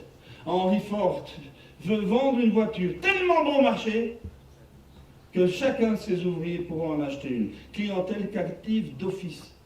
Waouh! Et quand il lance la Forté sur le marché, Henry Ford a cette phrase terrible. Il dit, et vous pouvez l'acheter de la couleur que vous voulez, à condition que ce soit noir. Ça s'appelle la standardisation. Voilà une technique pour faire baisser les prix de revient. Standardisons, standardisons, standardisons. Et puis il y a eu Taylor. Souvenez-vous de Charlie Chaplin dans le temps moderne. Vous vous souvenez? La mécanisation, le travail à la chaîne. Voilà des méthodes qui ont été mises en point pour faire baisser les prix de revient. Et il y en a eu plein comme ça. Il y en a une qui est géniale, c'est les économies d'échelle. Dans une entreprise, il y a des frais fixes, et il y a des coûts fixes et des coûts variables, ok? Le prix de revient par unité produite est d'autant plus faible que les coûts fixes par unité sont faibles. Donc, autrement dit, si la capacité de production est grande pour absorber beaucoup plus facilement les coûts fixes, on est toujours d'accord? On dilue les coûts fixes sur une grande production, autrement dit. Ça vous va? Donc, autrement dit, le raisonnement est simple. Je vais augmenter ma capacité de production pour diluer mes coûts fixes. Pour ça, je dois investir. Pour ça, je dois avoir accès aux capitaux. Pour ça, je dois les rémunérer de manière attractive. Ça s'appelle le capitalisme. Et je n'ai pas de problème avec ce mot-là.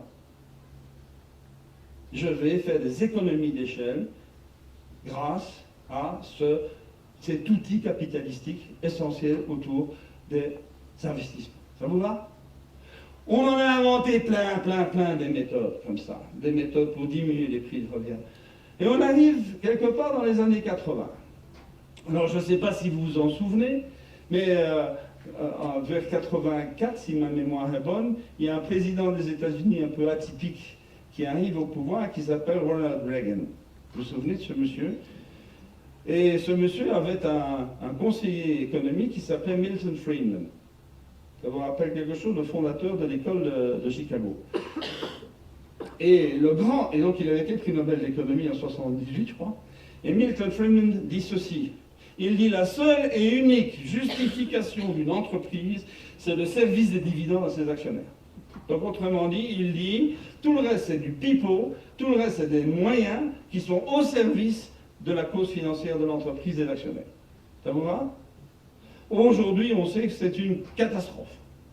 N'empêche, ça a été dit, ça a été mis en pratique. Et qu'est-ce qu'on a vu dans les années, fin des années 80, début des années 90? On a vu une inversion du rapport de puissance entre l'économie réelle et la finance. Avant, la finance était au service de l'économie, et à partir de cette époque-là, c'est l'économie qui est devenue au service de la finance. Et on a vu l'économie spéculative prendre un essor colossal, alors que l'économie réelle continuait à croître gentiment jusqu'à stagner, voire diminuer à certains moments. Donc on est là devant une absurdité totale. La servante a pris la place de la maîtresse.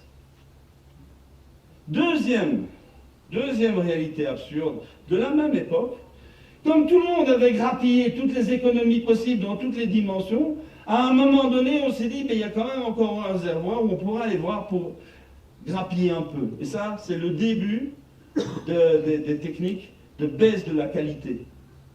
On a baissé la qualité des matières premières, la qualité des process, la qualité des main-d'œuvre, la qualité des produits finis, etc., etc.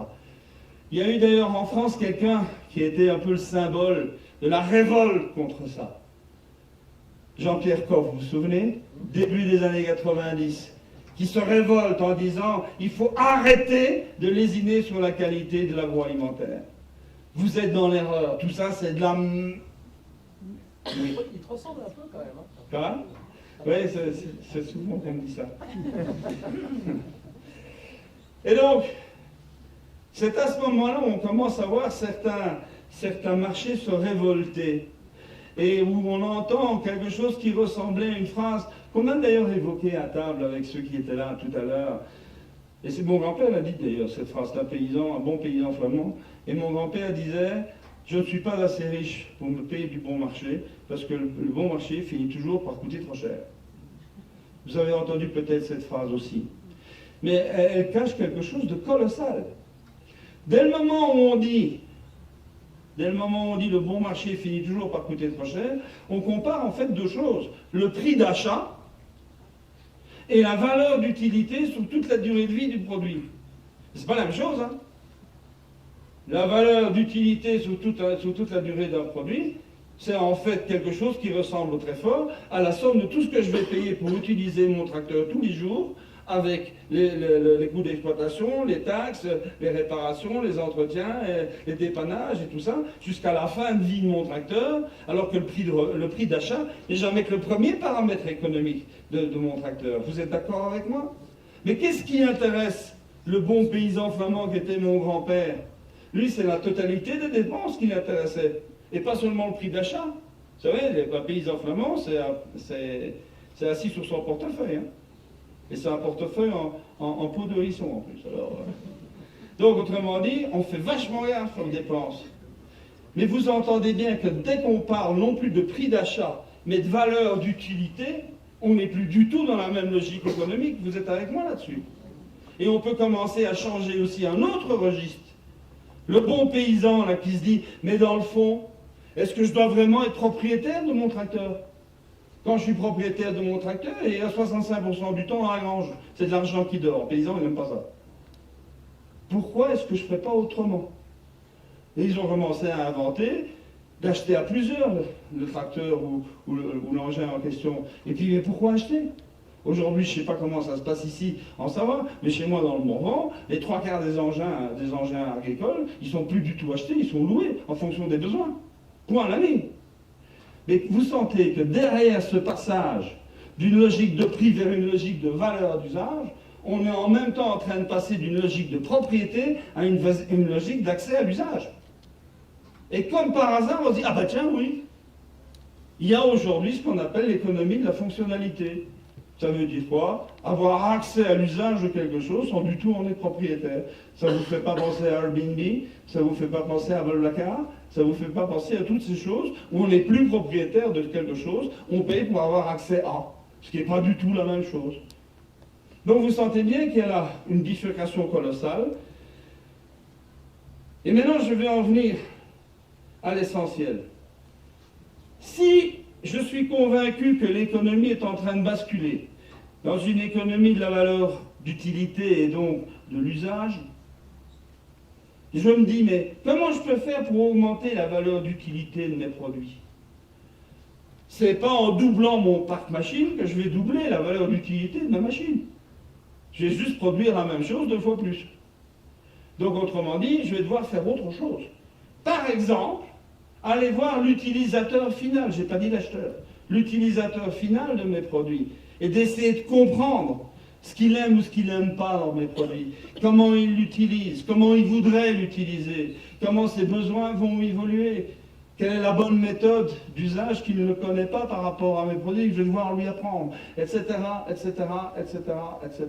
Ça veut dire que si je veux augmenter la valeur d'utilité de mes produits, ce n'est pas des ressources matérielles que je vais devoir injecter, ce sont des ressources immatérielles que je vais devoir injecter, c'est-à-dire de l'intelligence, de la créativité, de l'observation, de la compétence, du génie, appelez ça comme vous voulez. Ça vous va? Et c'est là où il y a un miracle. C'est que l'ancienne économie, elle était basée sur les économies d'échelle, vous vous souvenez? Plus j'injecte de ressources matérielles, plus je diminue mon prix de revient. Ici, on est en train de parler de ressources immatérielles. Et dans les ressources immatérielles, il n'y a pas d'effet d'échelle. Vous mettez 20 crétins dans une salle, ça ne fait pas un prix Nobel. Vous doublez le salaire de votre ingénieur de recherche et développement, il n'aura pas 2 fois plus d'idées, 2 fois meilleures. Ça va? Il n'y a pas d'effet d'échelle sur les valeurs immatérielles, sur les ressources immatérielles. Donc ça veut dire quoi? Ça veut dire que tout le modèle s'effondre. Il n'y a plus de raison d'être de grande taille, vu qu'il n'y a pas d'économie d'échelle. Et vous voyez très bien ça en bourse aujourd'hui, où d'un côté vous avez des très grosses entreprises industrielles qui atteignent une certaine capitalisation boursière, mais vous avez des toutes petites boîtes de rien du tout, qu'on appelle parfois des start-up, qui n'ont même pas encore pour leurs premiers clients et qui parviennent à avoir des capitalisations supérieures. Comment c'est-il possible? Ben, c'est tout simplement le fait que le critère de valorisation n'est pas le même. D'un côté, on valorise la puissance financière, de l'autre, on valorise l'éventuelle promesse de génie pour demain. C'est plus risqué à droite qu'à gauche. Hein. Enfin, c'est comme ça que ça fonctionne. C'est comme ça que ça fonctionne. Donc, s'il faut bien comprendre, c'est qu'on est en train de vivre là une bifurcation qui ne va pas du tout éradiquer les activités industrielles. Je crois qu'on aura toujours besoin de verre plat 4 mm pour mettre dans les fenêtres de nos maisons. Donc, il y aura toujours une couche là de logique industrielle de très gros volume avec petite marge, mais que de plus en plus, et c'est le cas maintenant, nous sortent de terre des tas d'entreprises qui visent tout autre chose que le volume, qui visent la notoriété d'une part et la virtuosité, je vais y en parler tout de suite, d'autre part. Alors voilà, la 4e rupture, elle est là, passage d'une économie de masse et de prix à une économie des intelligences et de la valeur, et je dis bien des intelligences, pas seulement l'intelligence conceptuelle, mais aussi l'intelligence émotionnelle, l'intelligence relationnelle, et ce que les compagnons du devoir appellent si joliment l'intelligence des mains. Et ça, on l'oubliait depuis 40 ans, on a tout détruit de l'intelligence des mains en France. On a complètement oublié nos métiers manuels. Et comment je peux faire sous ma courbe verte alors pour booster tout ça, pour dire allez on y va, on va la créer cette économie de la valeur et la créer cette économie des intelligents. Eh bien, le mot-clé que je voudrais vous proposer, c'est le mot virtuosité. Ça, c'est un joli mot. Qu'est-ce que c'est un virtuose? Un virtuose, c'est quelqu'un qui fait avec aisance des choses très difficiles à faire que les autres ne savent pas faire. Vous êtes d'accord? Donc, par définition, quand on est virtuose, on est dans la différenciation. Je fais du difficile. Toi, tu peux faire du facile si tu veux. Mais quand on fait le facile, d'abord, tout le monde peut le faire, et quand on ne fait que du facile, ben forcément, il ne reste plus qu'un seul critère de différenciation, c'est le prix. D'accord? Reprenons l'histoire à l'envers. Imaginez un monde où, après un temps de préparation, vous arrivez à un stade tel que vous avez un carnet de commandes à vie avec des clients qui discutent jamais les prix. Ça vous va? C'est rêvé, hein? Et vous êtes en train de vous dire, il est gentil à Lévis, mais il faiblit quand même un peu, c'est l'âge. Ça existe pas un monde comme ça. Si ça existe. Si ça existe, si je vous parle des compagnons du devoir, les compagnons du Tour de France, c'est pas hasard. Jusqu'à quelques années, un compagnon du devoir, il finissait son Tour de France et il avait un carnet de commandes incroyable avec des clients qui ne discutaient pas les prix. Pourquoi? Parce que si lui ne le faisait pas, il n'y a personne d'autre qui pouvait le faire. C'est aussi simple que ça. Ces gens-là sont extraordinaires. Ce sont des virtuoses au plus haut niveau possible. Dont acte. Une histoire que je raconte souvent aussi, elle est vécue, c'est une amie à moi qui hérite d'une tante qu'elle ne connaissait pas. Il y a un notaire qui la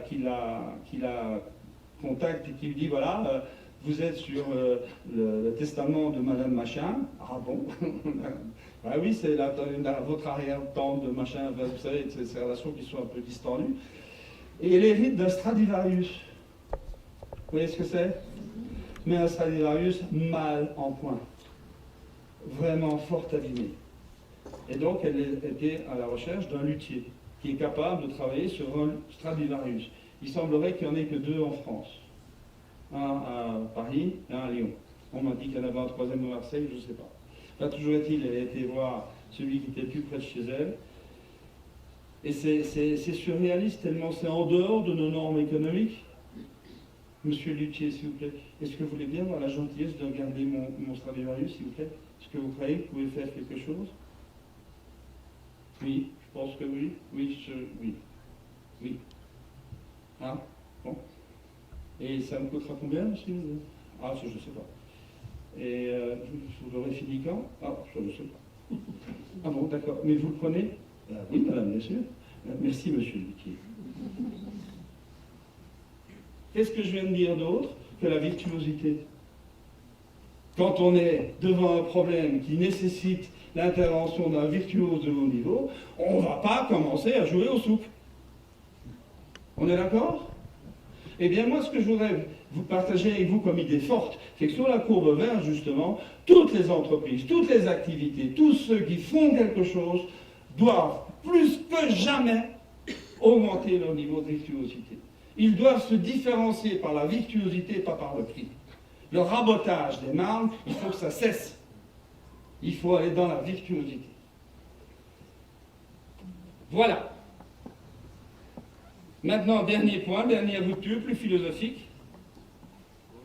Ça, c'est un croquis qui a été fait par un grand sculpteur que vous connaissez peut-être, qui s'appelle Giacometti. Et Giacometti avait fait ce croquis pour une statue qui existe et qui s'appelle l'homme qui marche. Alors vous me sentez venir, évidemment. L'homme qui marche, hein, c'est qu'est-ce qui vous fait marcher? C'est quoi votre moteur de vie? Et là aussi, il a changé. Quand ma maman, elle est seule rescapée de la Shoah, mon père il est mort 2 mois avant ma naissance, elle a dû élever un gamin toute seule dans des conditions vachement compliquées, eh ben, elle a eu dur dans la vie, quoi. Et souvent, elle m'a répété quelque chose qui cadre bien avec cette époque-là, c'est dans les années 50 dont je vous parle. Et ma mère, elle me disait, Marco, il faut que tu réussisses dans la vie. Tu dois réussir dans la vie. Sous-entendu, pour ne pas être de la dèche comme moi aujourd'hui.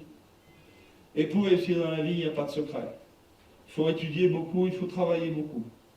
Donc 18 doctorats, 42 thèses. Oui, ça c'est... et qu'est-ce que je voulais dire, moi?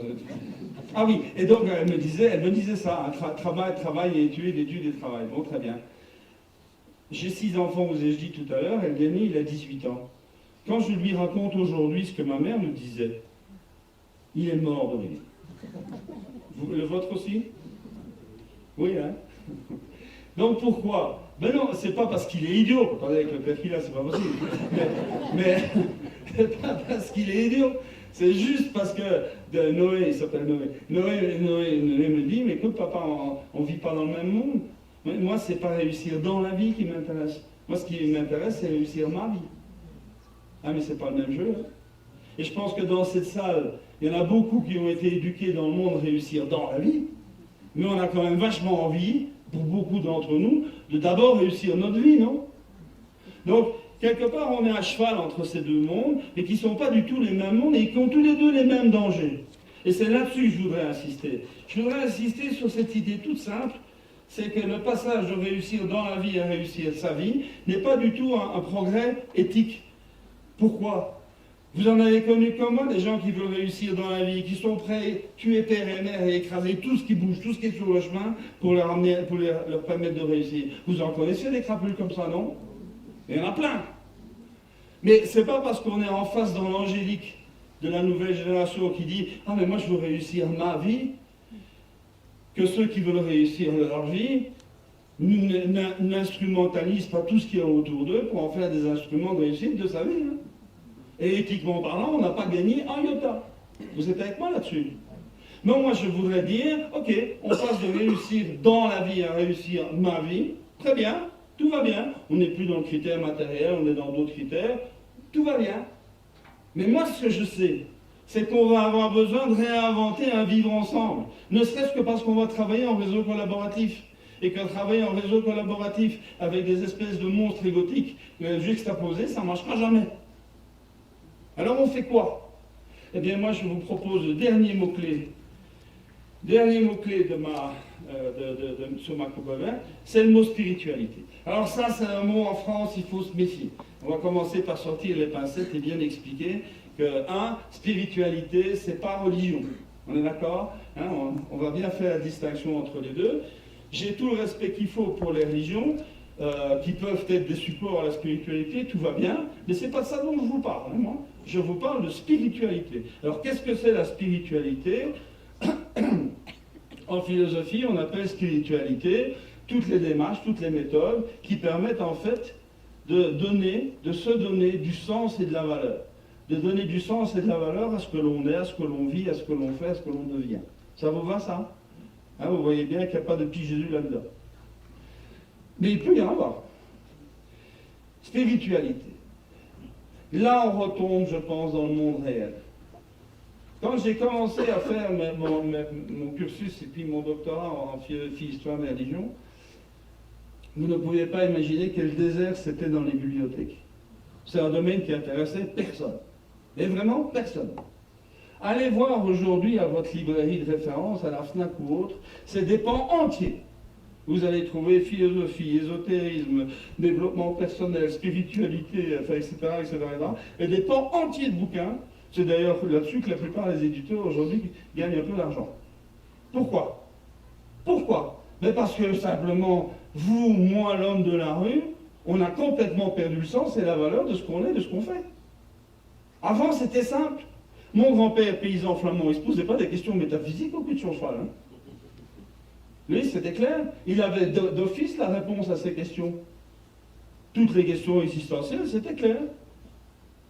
Te marier, avoir des enfants, avoir telle et telle règle éthique, avoir l'assiette du pauvre qui est toujours ouverte à la table, etc. Vous avez connu ça, non? Bon, mais vous mettez tout ça ensemble, ça veut dire que les choses étaient en ordre. Mais elles ne le sont plus depuis un bout de temps. Hein. Et aujourd'hui, très clairement, les questions reviennent et les anciennes réponses s'effondrent. Donc, autrement dit, il y a de nouvelles réponses à trouver, à exprimer, à façonner. Et Dieu sait s'il y en a qui ont la facilité de donner les mauvaises réponses pour l'instant. Vous avez remarqué? On va commencer par tuer tous ceux qui ne sont pas d'accord avec moi, et puis on sera entre nous et on sera bien. Je pense qu'il y a mieux à faire quand même. Donc moi je suis en train de dire simplement que cette question de la spiritualité, elle est au cœur de notre époque. Ça c'est une première certitude. Une deuxième certitude, c'est que je pense vraiment que l'entreprise au sens le plus noble du terme, les organisations au sens le plus noble du terme, deviennent des lieux spirituels, c'est-à-dire des lieux de sens et de valeur. J'étais ému tout à l'heure, parce que ça fait longtemps que j'étais plus venu dans une station de sport d'hiver, mais comme certains savent, j'ai été moniteur il y a très très très longtemps. J'ai été ému de voir trois gamins avec leur bâton, avec leur casque, qui étaient en train de se dépatouiller en arrivant au resto où on était. Et je me suis dit, mais voilà, ces gamins-là qui apprennent à faire du ski, ils ne sont pas dans une école de ski, ils sont dans une école de vie. Et on va leur apprendre un certain nombre de choses, le respect d'un certain nombre de règles quand on est sur les pistes. Moi, je suis très fier d'avoir reçu une éthique de la piste. priorité à celui qui vient d'amont. On ne se lance pas sans regarder, etc., etc. Toutes ces règles que vous connaissez évidemment bien mieux que moi, mais qu'aujourd'hui on a un peu oublié sur les pistes. Et moi je pense que là il y a quelque chose qui va au-delà du sport. C'est juste une école de vie. Ça vous va? Ben voilà, alors si ça vous va, on va arriver à la fin. Normalement, si vous avez bien suivi mon exposé, vous avez compris qu'on est au bout de la courbe rouge, on est au début de la courbe verte, au croisement des deux, il y a une zone de grande turbulence, il y a de fortes chances qu'on est dedans. Ça va? La question qui vient maintenant, c'est et ça va durer encore combien de temps ce bordel? C'est pas une bonne question? Ah ben regardons-le. Donc ce que je vais vous présenter, c'est quelque chose où il y a des dates qui sont indiquées. Alors bien sûr, ce travail a été fait avec des historiens, vous pensez bien, d'une part, mais d'autre part, ces dates qui sont là sont très indicatives. Là, je ne m'appelle pas Nostradamus, je ne suis pas Madame Irma, je n'ai pas de boule de cristal. C'est juste voir des ordres de grandeur, on est d'accord? Ben, trêve de billeuser, voilà ce que ça donne. Voilà. En haut à gauche, la première date, ça vient des historiens. Les historiens nous disent la guerre 14-18 a été une immonde boucherie absurde, une espèce d'hécatombe horrible. Et ça, c'est la première grande fissure dans la croyance que l'on avait dans la religion du progrès, hein, qui était finalement l'idéologie fondatrice de toute la modernité, c'était la religion du progrès. Et à ce moment-là, on vous dit, depuis 3 siècles, nous sommes dans un progrès. Le 19e siècle avait été, au niveau technique et au niveau matériel, un siècle de progrès colossaux. Et on se retrouve en 1914 dans les tranchées, dans les boues de Verdun et d'Isère. Avouez qu'il y a de quoi poser des questions sur la notion de progrès. Hein? Donc voilà, première grande fissure. En même temps, il se passe quelque chose de fabuleux. Et là, je m'adresse aux dames qui sont là, et je les embrasse toutes, parce qu'elles ont fait quelque chose de fabuleux. Souvenez-vous, mesdames, avant la guerre 14-18, les fonctions sociétales des hommes et des femmes, c'était relativement clair, non? La femme au foyer, l'homme au bistrot. Hein? C'est clair au moins. Avec la guerre 14-18, qu'est-ce qui se passe? C'est une guerre mondiale de conscrits, Les gars, ils sont au front. Qui a fait tourner la boutique? Qui a fait tourner les usines? Qui a fait tourner les fermes? Qui a fait tourner les magasins? Mais vous, mesdames. Et quand la guerre a été finie, et que les pauvres gars qui étaient encore à peu près en état sont revenus du front, on a dit aux filles, dites les filles, vous avez été super. Alors là, bien. D'ailleurs, pour vous récompenser, on va inventer un truc, ça s'appelle la fête des mères. Ouais! Ah oui, parce qu'il fallait reconstruire la nation. Et c'est vrai ce que je vous dis. Hein.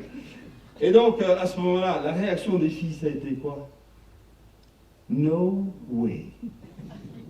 Et vous voyez dans tous les pays anglo-saxons, vous voyez à ce moment-là l'accélération du mouvement des suffragettes, avec les revendications d'égalité des droits, d'égalité de salaire, de droit de vote, etc., etc. Et en France, il y a un très très très beau symbole de cette métamorphose de la femme. C'est la garçonne, tout début des années 20. Vous vous souvenez de la garçonne?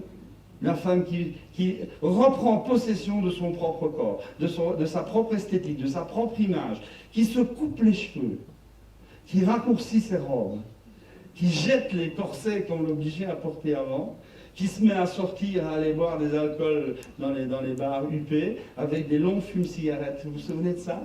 Hein?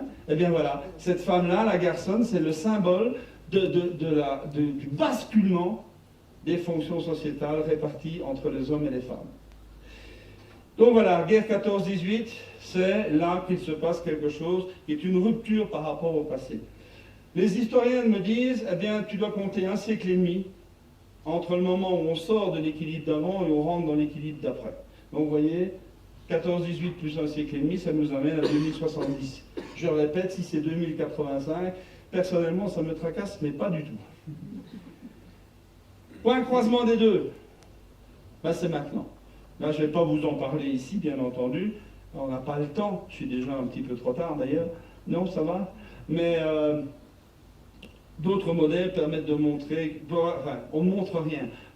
La suspicion est grande qu'on arrive vraiment, aujourd'hui, dans un état de sursaturation dans toutes les dimensions, et qu'il suffit d'un petit déclencheur pour que le basculement se fasse. Et comme je le disais tout à l'heure à quelqu'un qui m'interrogeait sur ce sujet, soyons clairs aussi, ce basculement risque d'être partiellement douloureux. Je m'adresse encore aux femmes qui ont eu un enfant. Quand on vous parle d'un accouchement sans douleur, c'est quand même du marketing. Hein. Un accouchement n'est jamais sans douleur. Donc très clairement, on est en train d'accoucher d'un nouveau paradigme. Ça se fera aussi dans la douleur. Elle est déjà là, la douleur. Regardez un peu le monde, sortez de France. Regardez le monde, elle est déjà là, la douleur. Hein, il ne nous a pas encore atteint trop, à part les attentats crapuleux qu'on connaît. Et sinon, ça va encore. Bon, il y a bien la SNCF qui devient turbulente, hein, qui est un cancer grave. Bon. Ah non, je les aime pas, ces gens. Donc, le croisement des deux courbes, en gros, c'est à peu près maintenant. Alors, il reste une chose à déterminer, c'est l'ampleur de la zone de grande turbulence. Là encore, pour des tas de raisons qui seraient trop longues d'évoquer, on peut considérer que la zone de grande turbulence réelle, elle a démarré dans les années 70, après mai 68, qui est une espèce d'épiphénomène très périphérique d'ailleurs, et juste avant-coureur, mais dans les années 70. Je vais quand même vous dire ça. 73-79, ça vous rappelle quelque chose? Les crises pétrolières. Pour ceux qui l'ont vécu, souvenez-vous, ça a été une batte de baseball sur le nez. Jusque-là, il n'y a personne qui pouvait s'imaginer qu'il puisse un jour y avoir pénurie sur les ressources naturelles de base. C'était inimaginable. Et puis pour des raisons obscures, il y a 3 bédouins dans un désert qui vont fermer une vanne de robinet, et puis tout le monde descend. Donc on est bien là devant une prise de conscience terrible. C'est à ce moment-là où la prise de conscience écologique commence à monter en puissance. 1972, c'est le fameux rapport de Dennis Meadow, prof à MIT, commandité par l'OCDE, qui s'appelait The Limit of Growth. Ça vous dit quelque chose? C'était traduit après par le Club de Rome sous le titre de Halte à la croissance. Le traducteur n'était pas terrible d'ailleurs. Vous vous souvenez de ça, non? C'est le début de tout un raisonnement sur est-il possible de financer, d'alimenter une croissance infinie dans un monde de dimension finie? La réponse est non. Mais jusque-là, on ne s'était pas posé cette question. Un autre exemple. 1973, vous l'avez oublié, vous ne l'avez pas vécu, c'est l'arrivée de l'informatique dans les entreprises. Avant ça, il n'y avait pas l'informatique dans les entreprises. Ça a été un changement mais colossal. Toutes les entreprises se sont radicalement réorganisées, des nouveaux métiers sont arrivés, des nouvelles techniques sont arrivées, des nouvelles procédures de travail sont arrivées. Donc 73. Un autre exemple, et puis j'arrête. 1974 en France, je lui rends hommage en passant, une dame sublime, une femme sublime qui s'appelle Simone Veil, parvient à faire passer une loi concernant l'avortement et la contraception, et rend aux femmes leur propre corps. Avec des conséquences, mais colossales, c'est pas qu'un texte de loi. Ça veut dire qu'à ce moment-là, le rapport de couple, le rapport à l'enfance, le rapport à la procréation a radicalement changé. À partir de ce moment-là, on voit les courbes de divorce qui sont en train d'augmenter. En ville, pas dans le Morvan. Bon, tout ça pour dire quoi? Tout ça pour dire que les années 70 ont été des années incroyablement riches en basculement de ce type-là. Donc moi j'ai pris 1975 comme point de départ, des 50 ans, du demi-siècle, dont les historiens me disent que c'est le temps qu'il faut pour que la maladie se passe, hein, que la zone de grande turbulence se passe, donc ça nous mène à 2025. Voilà, les choses sont dites. Maintenant je voudrais bien terminer avec 2 regards. Le premier, imaginez que le matin, vous sortez de chez vous, vous montez en voiture, et le temps d'arriver à votre travail, vous écoutez les nouvelles à la radio. Ça va? À midi, temps de pause, on lit l'un ou l'autre article de son journal préféré, admettons. Le soir, on rentre, épuisé mais heureux d'avoir vécu une journée de héros des temps modernes. On s'installe devant le 20h. Toujours d'accord? Normalement, si vous êtes mentalement sain, à 21h, vous êtes bon pour le suicide. Non? C'est effarant. C'est effarant. Les médias cultivent un extraordinaire adage chinois qui dit ceci: un arbre qui tombe fait plus de bruit qu'une forêt qui pousse. Mais les arbres qui tombent, c'est ceux de la courbe rouge, et la forêt qui pousse, c'est celle de la courbe verte. On n'en parle pas de la courbe verte, de toutes ces petites forêts qui poussent partout. En revanche, les grands arbres qui tombent, grève à la SNCF, par exemple, je dis ça par là, hein, je ne fais pas vraiment une fixation. Ben là, on en parle, mais alors là, à tire l'arigot. Moi, ce que je voulais arriver à dire, c'est ceci. Mettez-vous dans les chaussures d'une institution de pouvoir actuelle. Vous vous souvenez de ce que je vous ai dit tout au début? Sa mission est de garantir la pérennité du paradigme qu'il a suscité. On est toujours d'accord? Regardez l'allure de la courbe rouge. Vous êtes, vous, une institution de pouvoir dont la mission est de garantir la pérennité. Et regardez bien l'allure. Avouez qu'il y a de quoi être extrêmement optimiste quant à l'avenir du pessimisme. Et vous n'entendez que ça. Tout le temps. Mais maintenant, je voudrais bien vous donner de l'énergie pour les 25 ans qui viennent. Vous voulez bien? Oubliez les lunettes de la courbe rouge et mettez les lunettes de la courbe verte. Regardez le même schéma. J'ai rien changé. Et regardez-le bien. Et qu'est-ce que vous voyez? Ça arrive une fois tous les 550 ans et ça tombe sur nous. Elle n'est pas belle la vie? Une fois tous les 550 ans, on peut réinventer le monde. On doit réinventer le monde. Ah, pas pour la théorie, pour nos enfants et nos petits-enfants. On doit réinventer tout ce qui nous entoure. Est-ce qu'il ne faut pas réinventer l'école? Est-ce qu'il ne faut pas réinventer le vivre ensemble? Est-ce qu'il ne faut pas réinventer la politique, la vraie politique? La vraie, celle où on prend les décisions locales et pas celle des partis et des idéologies? Est-ce que vous ne croyez pas, tiens, je vais parler de la SNCF 2 secondes, est-ce que vous ne croyez pas qu'il faut réinventer l'action syndicale? Bon, j'en passe et des meilleurs. Vous êtes en train de réinventer, le savez-vous, la station de sport d'hiver. Vous êtes en train de changer le monde. Hein. Vous êtes en train de tourner une page. Et vous êtes bien conscient, je l'espère, que la station de sport d'hiver en 2030, elle n'aura rien à voir avec la station de sport d'hiver d'aujourd'hui. Je suis même pas sûr que ce soit une station de sport d'hiver d'ailleurs. La neige, elle va être chère. Hein. Donc, vous sentez bien que vous êtes en train de réinventer le monde. Ça ne sert à rien de se mettre la tête dans le sable. Il faut bien vous rendre compte que nous avons changé de monde. Nous sommes de l'autre côté, nous sommes dans un autre paradigme qui ne demande qu'à être construit par vous. Et sachez bien une chose, c'est que la courbe rouge et ses institutions ne vont rien faire pour vous aider à construire ce nouveau paradigme. Au contraire, on n'a jamais vu une institution scier la branche sur laquelle elle était assise parce que c'est son fonds de commerce. Donc très clairement, c'est vous qui avez la responsabilité de construire le monde de vos petits-enfants. Vous. Alors vous allez dire, oui, mais moi tout seul, je ne vais pas changer le monde. Non, on ne vous demande pas ça. Mais que vous, tout seul, vous changez votre monde, ça c'est une bonne idée par contre. C'est à vous de prendre vos responsabilités à votre échelle et à votre niveau. Et la convergence de tout ça, ça va faire qu'on va construire ensemble la courbe verte. Et moi je sais que vous le ferez. Et moi je sais que vous êtes en train de le faire. Et pour mes enfants et mes petits-enfants, ben moi je vous en remercie du fond du cœur. Alors voilà, on est au bout. Je vous montre juste ma dernière diapositive, qui est un peu ma dia porte-bonheur. C'est une photo qui a été prise à Londres. Donc forcément, comme les Anglais ont cette mauvaise habitude, rien que pour embêter les Français d'écrire ce qu'ils écrivent en anglais, c'est écrit en anglais. Sorry for the inconvenience, we're trying to change the world. Désolé pour le dérangement, on est juste en train de changer le monde. Ben, c'est ce que vous faites, et moi je vous dis merci.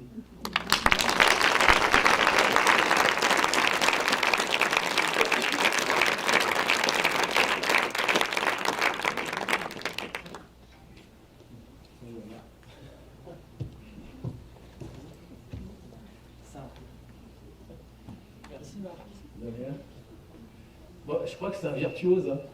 Et je crois que ça fait du bien, non? On a pris notre petite dose en fin de saison. Je te remercie parce que j'ai vu beaucoup d'interventions. Alors tu sais que des fois le dimanche après-midi, on te regarde sur YouTube. Ouais.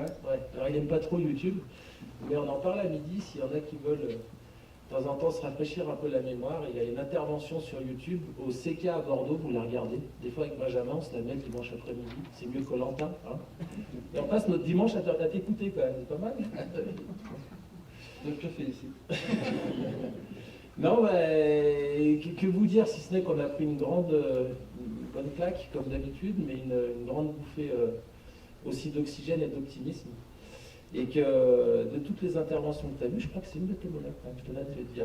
Et je tenais à le féliciter parce que c'est vraiment un virtuose. Imaginez arriver, synthétiser tout ce qu'il nous a dit là, aussi simplement qu'il nous l'a dit.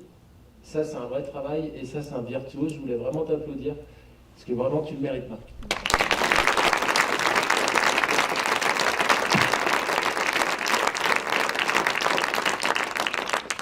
On va lui rendre une petite visite dans le Morvan, je crois. Bah, écoutez, c'est fini. Est-ce qu'il y a des questions? Parce qu'on va garder Marc encore un petit moment avant qu'on le ramène à Lyon à cause de la grève SNCF. Ça, on a bien compris que, comme tout le monde, il cassait un peu les roubignoles.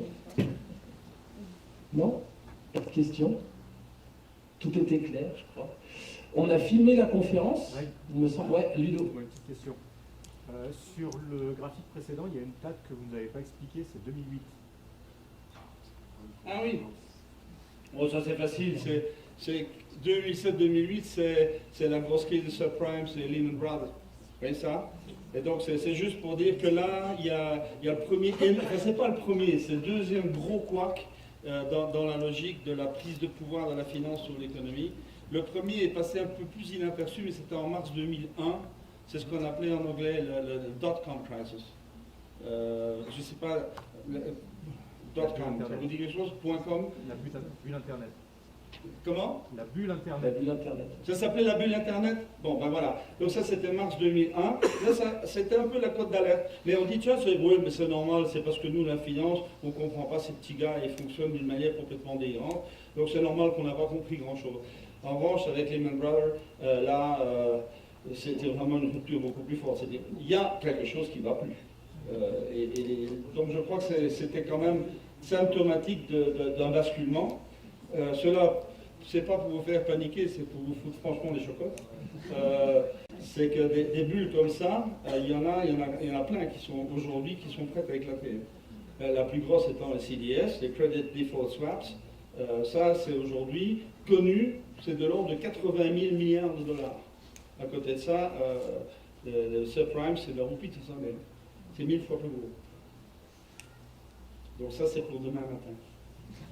Après, petit déjeuner, je vous rassure. Alors, il y a 4 ans, tu disais, parce qu'il y a cette date, Ludo, dont tu parlais, mais il y a 4 ans, tu disais, souvent les politiciens, souvent des gens nous disent qu'on va sortir de la crise. Alors, celui qui était capable de le prédire, tu disais, soit c'était un menteur, soit il était ministre de l'économie.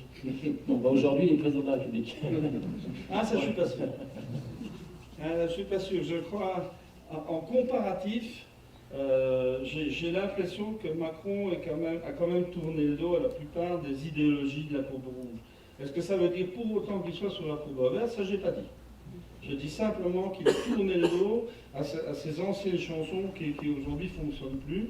Il a quand même pris un certain nombre d'initiatives assez courageuses. Se battre contre la SNCF, c'est quand même pas triste. Cela dit, il y a des trucs qu'il est en train de faire que je n'aime pas du tout. Et puis, voilà, je ne suis pas en train de crier à la perfection. Je regarde tout à fait serein par rapport à ça. Je dis, Macron va plutôt dans le bon sens. Mais de toute façon, la courbe verte va s'installer par votre action. Donc vous pouvez voter pour qui vous voulez. De toute façon, les anciennes institutions vont s'effondrer toutes seules. Donc c'est pas la peine de s'énerver. Je connais le mythe romantique révolutionnaire français, on va faire la révolution dans la rue, ça sert juste à rien. Il suffit de les laisser pourrir dans leur coin et elles vont s'effondrer toutes seules. Il ne faut pas s'en faire. Ce qu'il faut faire, c'est construire le monde nouveau, chacun à notre échelle, comme je le disais tout à l'heure. Mais s'il réussit un certain nombre de choses, je pense que Macron pourrait peut-être instaurer un terrain favorable à notre travail, à nous tous, je vous dis. On va voir, je ne sais pas. En tout cas, on va rester sur cet optimisme. Oui. Vous avez une question. Vas-y. Une petite question par rapport à votre quatrième lecture en relation avec l'économie. Donc vous dites qu'il faut être des virtuoses, donc je vous entends bien, mais nous par rapport à notre activité dans une station de ski, où on a des métiers de vente de biens et de services. Ce que je veux dire, c'est qu'on ne sait rien faire entre guillemets de nos mains. Enfin, je veux dire, on ne sait pas réparer des Stradivarius ou des choses comme ça. Donc comment vous voyez la virtuosité dans les domaines d'activité? Parce que j'aimerais bien devenir virtuose, mais en vendant du service et des biens, c'est quand même compliqué. Oui, alors c'est donc la virtuosité matérielle en ce qui vous concerne. Donc, en fait, moi, ce que je crois, c'est que moi j'en ai parlé assez longuement avec les gens de la Compagnie des Alpes sur l'évolution à la fois des sports d'hiver et des parcs d'attraction. C'est un peu une. Aujourd'hui, c'est des décisions profondes à prendre, à savoir, est-ce qu'on continue? Moi, j'ai commencé à faire du ski venant d'une famille pauvre, et donc je me suis arrangé pour garder les gamins dans les stations de sport d'hiver pour pouvoir skier gratos. Hein. Mais c'était clairement du ski qui était réservé à des gens aisés, on va dire. D'accord? Puis le ski s'est démocratisé, c'est devenu vraiment aujourd'hui une activité de masse. Le problème avec les activités de masse, surtout quand il y a une baisse de pouvoir d'achat global, c'est que si on veut garder la clientèle, il faut baisser les prix et il faut attirer des gens en faisant de plus en plus de spectaculaires, de plus en plus comment on va dire ça, de choses qui époustouflent, quoi. Est-ce que c'est ça qu'il faut faire? Parce qu'un jour ou l'autre, faire du spectacle de haut niveau avec des marges égales à zéro, c'est une équation impossible. Donc, il va peut-être bien falloir se dire, et si on changeait complètement le fusil d'épaule? Pourquoi les gens viennent au sport d'hiver? Et ça, c'est une question que j'ai posée moi, et j'ai terminé ce travail, pour le Morvan. Parce que comme c'est là où je suis, et c'est là où je vis, et c'est là où j'aime vivre, les questions se sont posées. On est arrivé, mais je vous le laisse à vous de voir, c'est vous les spécialistes, c'est pas moi. Hein. Mais on est arrivé à faire quelque chose qui est une petite grille de lecture toute simple. C'est de dire qu'il y a deux tourismes. Il y a le tourisme de masse et de défoulement, et il y a le tourisme de personnes et de ressourcement. Ça vous va? Eh bien moi je pense, mais ça c'est un avis d'ignare, hein, donc vous en faites ce que vous voulez, et moi je pense que la voie de salut des stations de sport d'hiver, c'est de devenir de plus en plus des loisirs de personnes et de ressourcement. La montagne est tellement belle, tellement ressourçante. Il y aura moins de gens, oui, mais ce sont des gens qui les aideront moins en termes de dépenses et qui, là maintenant, vous le savez comme mieux que moi, hein, on remplit quand même les sports d'hiver et les tarifs complètement bas, on fait venir des étudiants entre les vacances scolaires, c'est pas un bon public, c'est pas un public qui dépense, c'est un public qui abîme, c'est un public qui déconne. J'ai été étudiant et j'ai beaucoup déconné, donc tout va bien. Hein. Mais donc je crois que les vraies questions elles sont en train de se poser. J'ai évidemment pas les réponses, mais je pense que c'est le moment de se le poser, parce que ton expérience aux États-Unis, tu m'en as un peu parlé tout à l'heure, ça se trouve quand même au cocotier. Hein. C'est pas du tout la même manière de regarder les choses.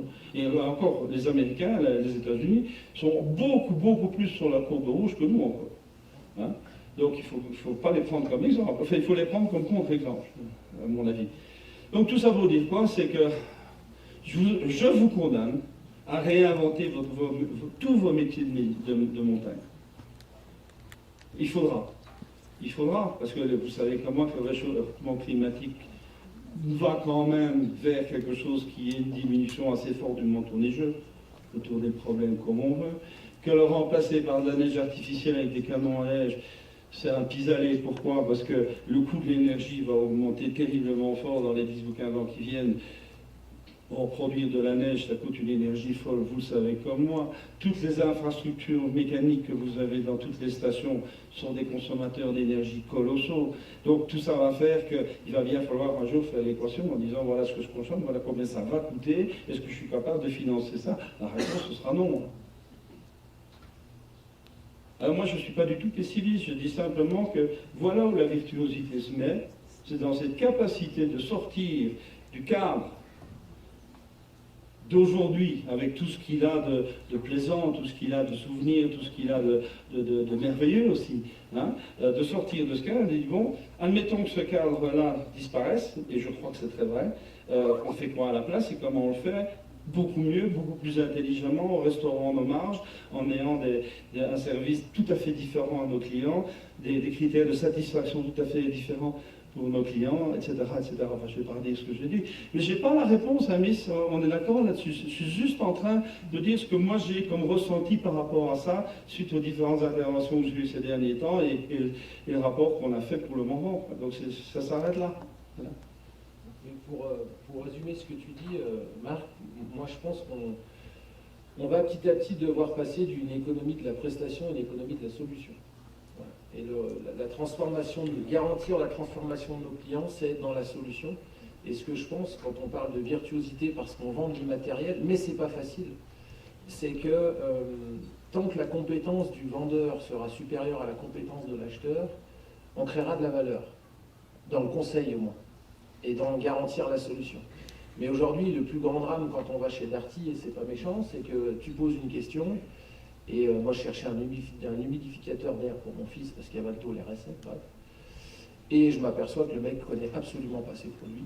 Et donc qu'est-ce que j'ai fait? Ça va, quand j'étais à Chambéry et que j'avais fait 2 heures de bagnole, donc ça justifiait que je l'achète là-bas, mais sinon je vais sur Amazon, parce que moi j'aurai les bons renseignements. Donc il faut que dans notre prestation, notre compétence soit supérieure à celle de l'acheteur. Alors ça impose un vrai souci qu'on aura tous, parce que le problème, comme tu l'abordes, c'est un problème complexe dans nos stations de sport d'hiver qui ont quand même besoin d'un certain volume pour pouvoir continuer à vivre, à faire tourner. Mais il va falloir que gentiment, enfin même sérieusement, on se mette à changer le modèle. Ça va se poser la question du recrutement, de recruter des talents. Et c'est pour ça que les élus travaillent à quelque chose de très intéressant. Je pense que demain, il faudra sortir du modèle du tout hiver, peut-être sortir du modèle de la saisonnalité pour pouvoir vivre, et soyons utopistes, peut-être dans les 4 saisons, parce qu'avant tout, on est quand même une destination touristique. Et c'est bien la différence qu'il y a entre nos stations de sport d'hiver, construites pour la pratique intensive du ski, et l'Autriche, qui est avant tout construite pour la pratique de la montagne, et ça n'a rien à voir, et qu'il faudra sans doute garantir, je pense, la vallée idéale. Et je pense qu'on est capable de le faire, parce qu'on est loin de beaucoup de problèmes quand même, et qu'on est capable de garantir une vallée idéale pour attirer des talents et pour avoir une vie à l'année. En tout cas, c'est ce qu'on essaye de défendre et on travaille dessus. Voilà. Donc c'était le message d'optimisme. Il est bien, hein. Donc les équipes de Yannick et de Marlène ont filmé la conférence, il me semble, donc on pourra vous renvoyer un lien pour vous remettre des petites picousses de Marc Alévi, vous verrez, ça fait du bien de temps en temps. Vous encouragez à... Il a un bouquin qui est... On a écrit plus de 60, donc voilà. Mais il y en a un qui est super, qui s'appelle Prospective 2015-2025, qui est intéressant. Parce qu'en termes de prospective, quand on cherche à aller plus loin, moi Marc, je l'ai connu comme ça, à travers ses récits et ses analyses surtout. Et c'est rare d'avoir des prospectivistes qui soient justes, donc je tiens quand même à le dire. Et il a un petit bouquin qui s'appelle Les réseaux, c'est un tout petit bouquin que vous pouvez trouver un peu de partout. Et je vous encourage à faire ce travail. On a essayé de le faire, on continue à le faire parce qu'on ne s'arrête jamais. Mais il a défini avec l'APM, je crois, c'est l'Association pour le progrès du management, des petites chartes de management. Inspirez-vous-en pour travailler avec vos équipes. C'est plein de bon sens et ça, c'est une première étape pour pouvoir passer dans le paradigme vert. Voilà, je vous remercie, je vous souhaite une bonne journée et puis à bientôt pour de nouvelles aventures.